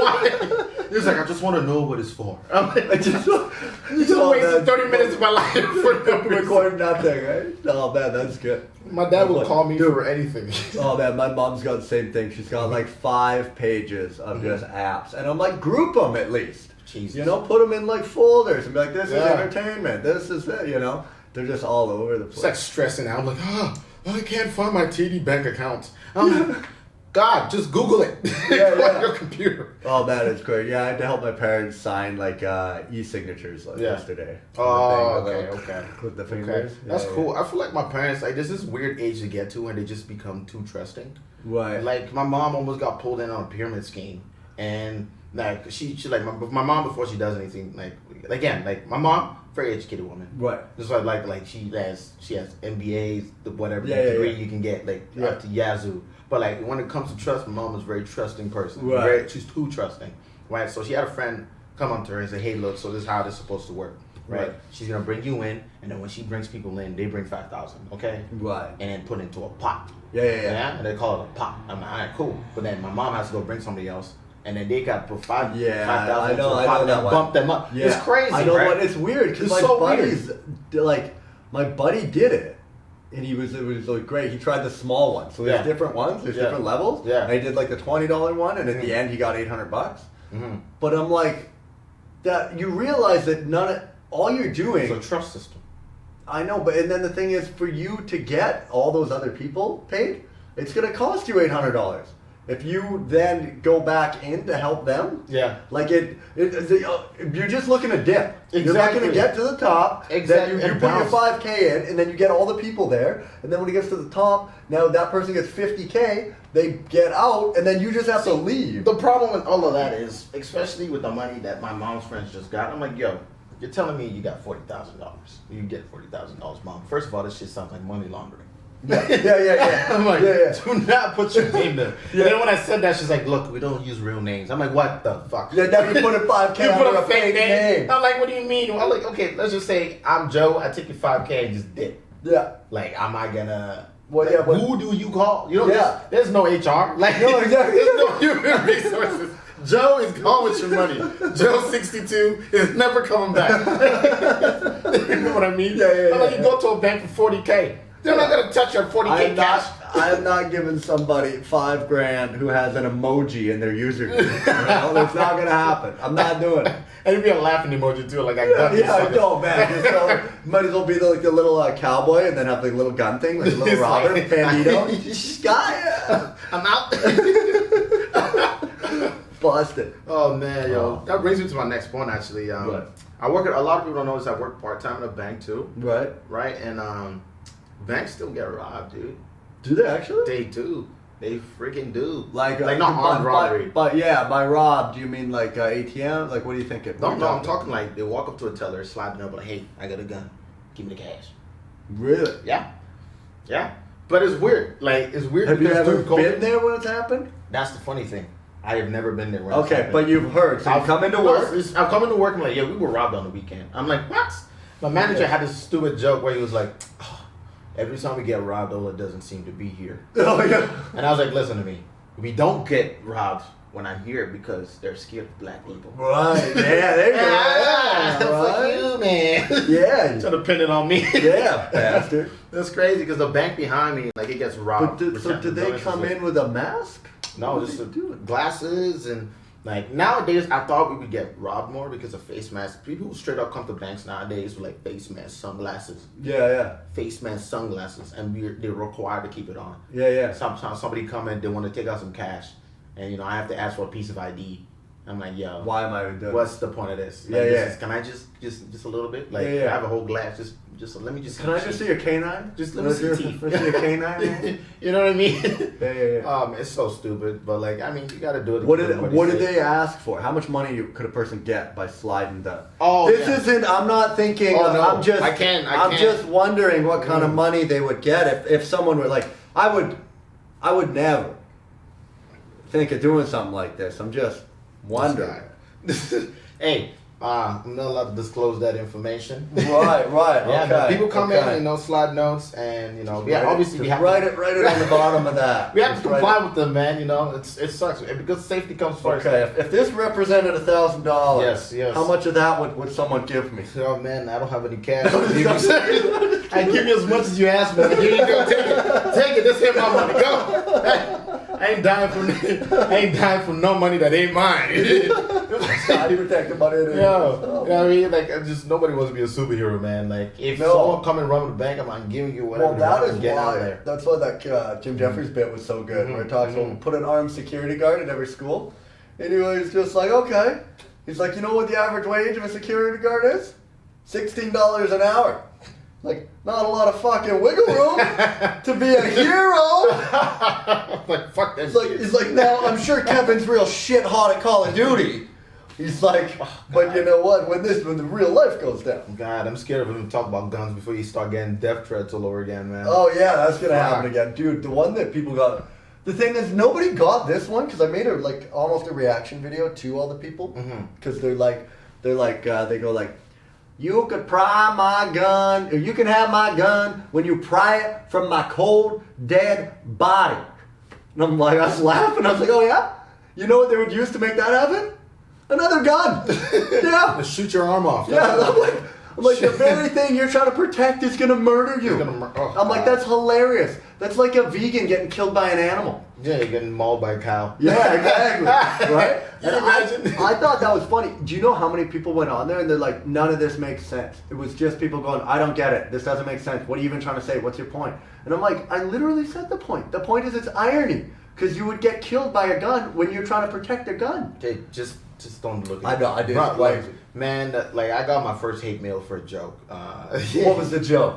It's not that bad, yo. I have this bit about like. Do you want to tell it or not? I'll tell it. Fuck. It's public as hell. Like, Right, yeah, it got recorded when I was in Sirius XM competition. Right. And it was this bit about Serena Williams and how strong she is as a woman. I don't know if you know the story behind it, but like when she was pregnant, there's this connotation that black women they over exaggerate the pain because we're extra or whatever, right? So they Okay. didn't give her any pain medication during the.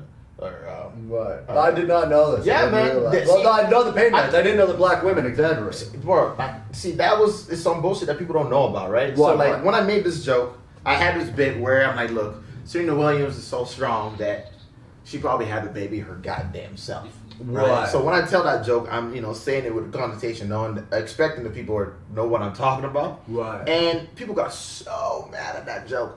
Like, What was it that said- because I was like, I was putting black women in the light of, there's this connotation of black women are like very feminine and all that stuff. Right. So I understood, like, okay, I get where the disconnect was. Yeah. But my God, the first time I got a Facebook message as a black woman, and I just swipe left. I'm like, nope. Yeah, I was like, I'm not about to receive this hate right now. It was never like that. Yeah. Because like sometimes you just can't win. Dude, well, that's those are the worst sentences that start with that. As a. As And then a. whatever it is. Ugh. You're like, oh no, It's like this isn't good. On the internet, This it's just, isn't good at all. you're never gonna win on the internet, man. That's No, what I man. learned. Like, you're just not gonna win. No. Just let it go. I quit replying to comments long time Oh, yes, ago. yes, Although the thing is, what I did start was for the podcast because I thought it would Mm-hmm. be interesting. Would be to put read my top 3 meanest comments every week. Yeah.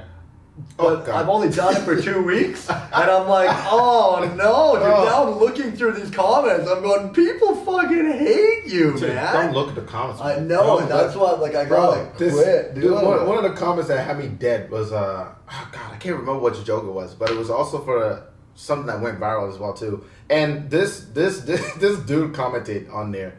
He's like, as another black man, I don't find this joke very funny.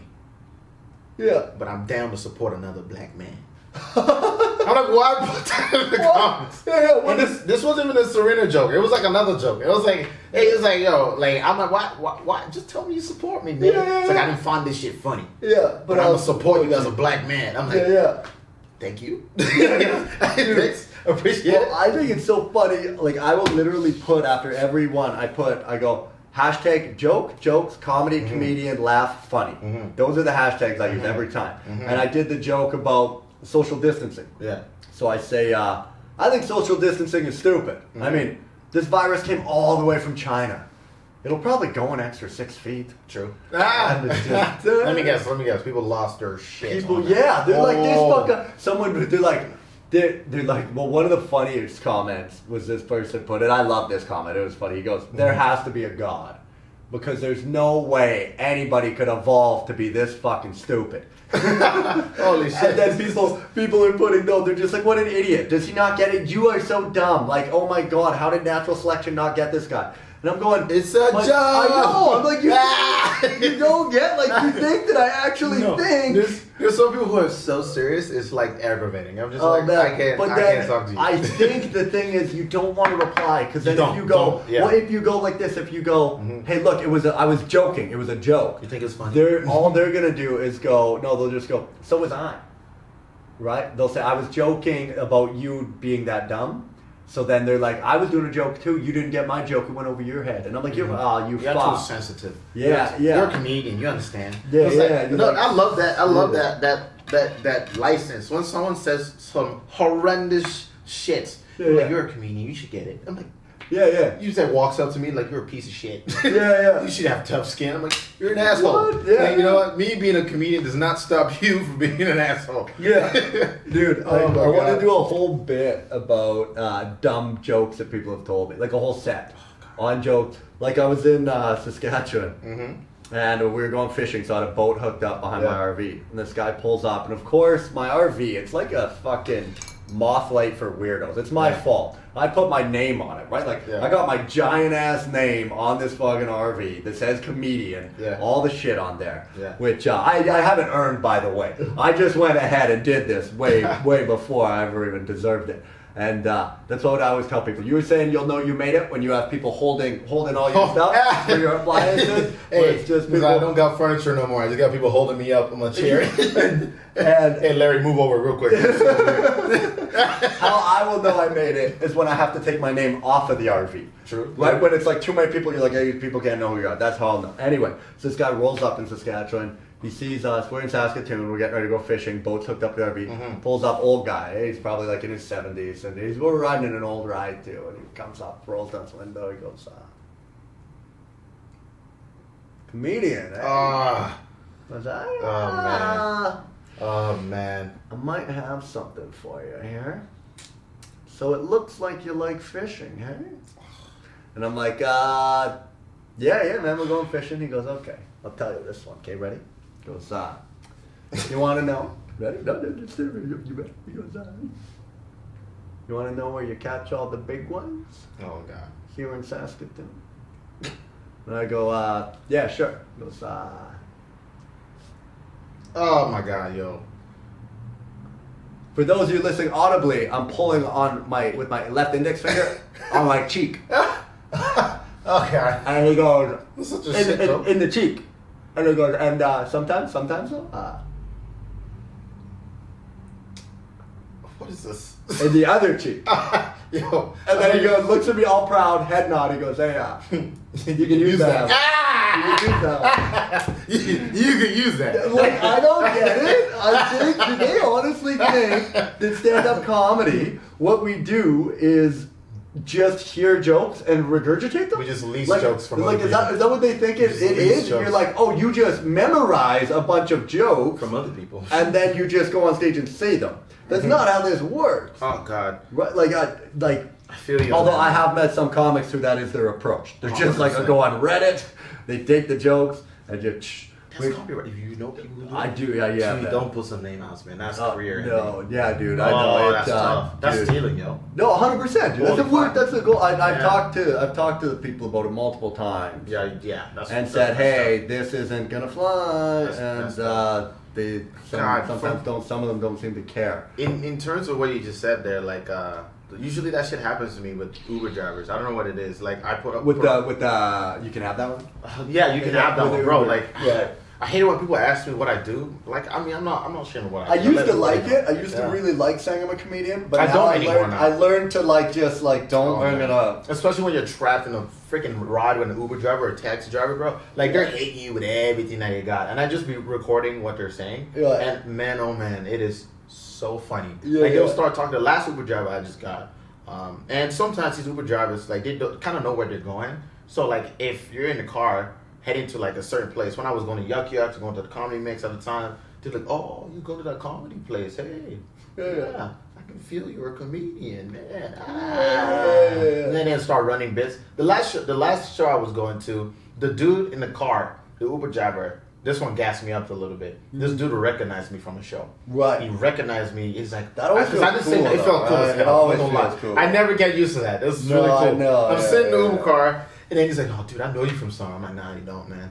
And because I know what's gonna happen if I say I'm a comedian, he's gonna just start running bits. I can already tell. Right. I'm sitting there minding my business, like, "Hey, no, I know you from somewhere, man. You're that funny guy." That Nigerian dude, yes, Ola. I'm like, no. And I'm sitting there, and he's like, "Man, listen to this joke," and he just ran this crazy joke. I'm like trying to sit there and just sleep, and Right. like, and he's just talking and talking away, and then he starts talking about how his last customer he just picked up. She was beautiful, and then he's like, "Yeah, she was just so sexy, man." And I told her, I'm like, "Wait a second, you turned around and like, hey, you're so sexy," and that has to be the creepiest shit Yeah. I have ever heard in my life. I'm Yeah, like, if yeah. you tell this to her face, she's like, yes. Right. And I'm like, what happened? She's like, got mad. And then she's like, why would you say that? And he's like, I don't understand. I was calling her sexy. I'm like, Yeah. that's creepy as Yeah, hell. I She's know. locked in the I car know, with she's you. locked in the You car. know where she lives, bro. Like, Yeah, what are you man. saying? Yeah, I have to yeah. record it. And I was going back and forth. I'm like, at least, learn her name first. Yeah, I'm like man. recording this whole time. I'm like, how about beautiful? Beautiful. Yeah, no, beautiful, if anything. Pretty. Yeah. Don't call her sexy. But I don't think, and the thing is, you don't want to do that when you're if you're providing a service, right? Like if you want to shoot your shot because you see a pretty lady or Yeah, something, yeah. I gotta tell this lady, go Yeah. shoot my shot, go ahead. But it's like when it's like this woman's paying you because you're, like every so I don't know. Where else would it be? Like getting a haircut, and then Yeah. just the barber just starts, "Oh my God," and you're Yeah. just like, I guess maybe that pumps you up, right? Because you're trying to get more beautiful looking. That's You're nice. like, "Oh, right." It's kind of creepy for a lady, though. You know what I mean? Yeah, for it's a tough world for the ladies out there, man. Yeah, yeah, You're locked into a car with a dude you don't know who knows where you live and where you're Yeah, going. well, and is he even going to take you to the spot you're supposed to go now? Yeah. You're like, I hope he still follows. You're watching that Yeah. GPS real tight. Like, is he staying en route? Are we Yeah. going the right way? Yo, sorry, I was gonna ask you this, but I forgot, and I remember. I don't want to tell you now. What's your favorite rooms to do? What's my favorite non-domestic animal? Good question. Elephant. No, favorite rooms to do? Yeah. Oh, so in terms of like locations? Location, where, like audience, like like- where I've performed or Like what the audience, actual okay, setup of the you room? wanna set up of the Okay, room, so yeah. typically, always for the size of the room, I don't know, man. So my favorite show ever, I've done some theaters now. Yeah, yeah. Theaters are the coolest if Bro. they're full because Man. it's just like, I don't know, man. I remember, because I did, the last theater show I did was in Prince George, back in Yeah. my hometown. I Yeah. did a show there. We got it was like a 300-seat theater. Yeah. We got about 250 people out. Almost Yeah. sold it out. It was Yeah. fucking cool. And I remember being on stage telling a joke. And it's like when you're in the theater, you put out the punchline and you really just stall. And it's like letting the joke go out. Bro, ripple right? through Oh, the crowd. man.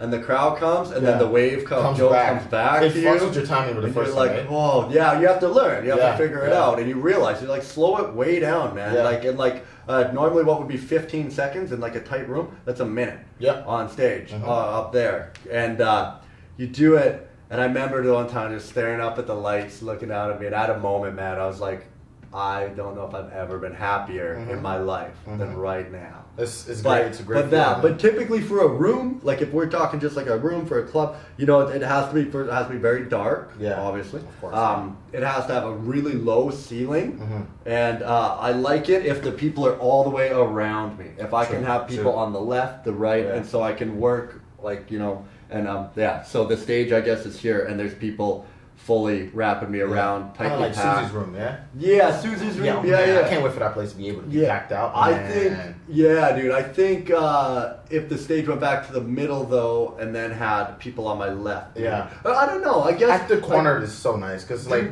Yeah, I guess it. Like I'm trying to think. You tried it in the middle before. Yeah, well, that's what every time I've done it before was in the middle. But I think, it's probably right. Just the layout of the room.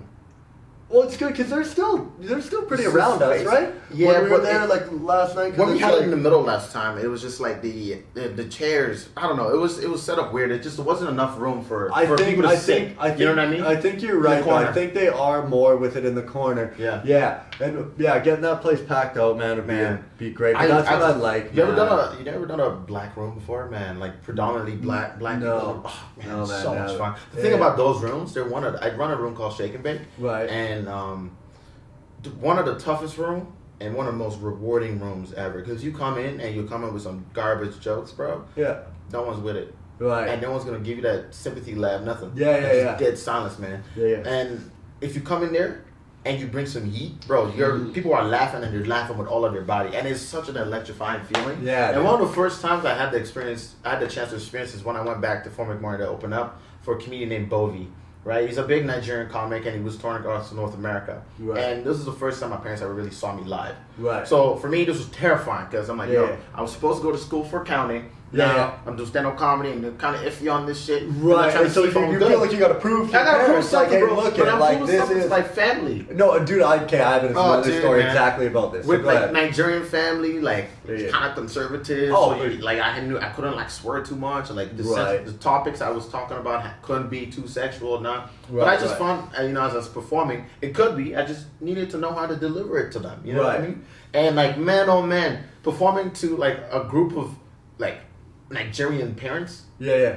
Was one of the funnest time I've ever had in my life. Yeah. And I was so surprised that because I was like there was like 200 Nigerian moms and dads just sitting there cracking their ass off. I'm like, man, this is great, y'all got a sense of humor. Yeah. Oh man, and like I feel like the next room I think was when I was in Sirius XM. Yeah. And I was in Queen Elizabeth Theater. Yeah. And the first laugh I got literally scared me. Right. Literally scared. Like I that was the first time I experienced a laugh with there was like over 1,000 people in that room. Yeah, dude. It was huge. Like when I walked out on stage, I was like, this is so much space. Yeah, what am I know, right? What is this? You feel like you have like a chipping green. Yeah, play some golf up here. Like is someone gonna park their car up here? Is there a parking stall up here? Yeah. And I hit the first joke, and it was just like, I'm like, what? Yeah. I flinched a little bit, and then I just heard it. Like you said, when you brought that up, I heard it go, and I literally felt like I was waiting decades. Yeah, for it to come back. I'm like, man, should I just keep talking? And then I was like kind of rushing in the middle, stepping on my lap. That's the thing, you do. Yeah, so that's man. the problem, man. If you're like a fast talking comedian and then you get up to that to those theater gigs, you're stepping on your punchline, you're stomping on all your shit. Dude, you're like, Yeah. Get it down. Shut up and listen. Yeah. Oh my god, dude, that would be so cool. See, that's the thing. So I've never been part of like a scene, really. I mean, in Prince George, but then I've never spent a lot of time in any of the major centers. Yeah. So I'm so excited right now, man. Like I'm gonna be here for 6 months. I'm gonna have to meet all like start like hanging out with a bunch of comics and doing the thing. And I want to do because I've never done any of those, like like Sirius XM or any of that shit. I haven't done any of it, and I want to. I mean, this is the worst time to be doing it because none of that shit's going on probably right now, but. I'm excited to be here and start actually, I've never done really clubs either, like I've never done, Put so much time. Oh yeah, no way. Yeah. I've never done any clubs or anything really, so I'm gonna start, start trying to get into that? Man, it's tough right now. I mean, right now there's a lot of shows, like obviously socially responsible shows going on. Right. I think they're moving at half the capacity. Like House of Comedy is down in New West. Yeah. Fantastic venue. Yeah, Every that's what I show- gotta go drop those guys a line. Yeah, you really See, do. I did the comedy brawl on Wednesday. Oh yeah, Well, shit, well. you're already there, so I already know about them. So Yeah, that's it, yeah. That's it. Julian, you met Julian, right? He's the one that like kind of manages the bar, like Okay. the club. Right. Yeah, so Julian's super great guy. Their Right. staff super fantastic as well too. So Right. yeah, I'll definitely stop over there. Very very funny comedians roll back this Yeah, weekend. with Sunny Dollywall, Sunny right? is- Yeah, is- so I just yeah. opened for Sunny up in Prince George. That's like, dope. That's a couple dope. weeks ago. Yeah, yeah. And Abby's middling. Abby Beauvrier. You guys haven't met her yet. No, him. Him. Okay, there you go. Abby Oh, look Beauvrier. at look Yeah. at great. Another thing we gotta edit out. Perfect. I'm making so many friends. We're doing great. Hey man, hey come on, it's Abby. You know, Abby, shit. Hey, you know what I mean? Okay, so Abby, so him. Fantastic dude. Do you Fantastic. know? Well, we'll talk later about who Yeah. books the middles and stuff. Yeah, Because for sure, I'm for sure. obviously not going to be doing anything crazy. Yeah. But I'd love to do a middle spot or guest spot in there. Of course, man. I mean, I'll let you know who after, but Yeah, the we'll place is fantastic. You actually, I mean, if you want to, I guess if you're jobbing, like Calgary right now is a pretty good spot. To go. Yeah. There's a lot popping up and happening over there. Yeah, And it seems like a lot more people are more, willing to go out to shows. You know what Right. I mean? Right. Well, they're the more conservative crowd over there, right? So, I mean, they yeah. lean right. I don't think I mean, and plus, people are like, people are always looking for stuff to do in Alberta, right? Right. I've always found that every time I go to shows in Alberta, like it's always sold Dude, out. well, man. Alberta, dude, that's where, so touring last year, that's where we made all our money. Yeah, was Alberta, man. so much. People are down to pay like more Yeah, money. well, people for have there, money and they're looking for shit to do. 'Cause Dude, like we talked exactly. about, when they're working for fucking 2 weeks or 3 weeks Yeah. straight, and then they got a weekend off. They're like, Exactly. I'm fucking going out. I'm not sitting Exactly. at home watching fucking Netflix. You know? Vancouver has all the beaches, like Yeah, the look hikes, out your like, window. Look It's at beautiful, Look at this. man. Why do I want to go anywhere? Like, what are you saying? Do I want to go to a dungeon to go laugh at some jobs? Yeah, that's like summertime's hard too, Yeah, right? oh, so Getting rough. people out in the My summertime, God. you're like, it's Yeah. so nice. Yeah. God, oh man. Well, we've just about talked about everything, huh? Yeah. I was thinking we could probably end it here. It's 4 Of course. o'clock now. Yes. Well, I start getting ready for dinner and stuff. Mhm. Okay, well, you guys, Ola, thank you so much for coming on the show, man. thanks for Enjoyed having it. me, We'll do more of these for sure. For sure, man. for sure, man. So where can people find you? All your stuff, your socials, hit them. Yes, you can find me on Instagram, Showtime.data. Also TikTok, Showtime.data. Twitter, Showtime.data. There you got go. it. You All of got it. it. Same name, same platform, man. Perfect. And Yeah. then where do you post any of your upcoming shows anywhere? Just Yeah. on I guess your socials. Yeah, my socials usually where I would throw it up. So hit him on his socials, you guys. For those of you at home not paying attention, that's social media platforms. Okay? We call them socials. You can call them socials. I'll let them know you're going to call them socials.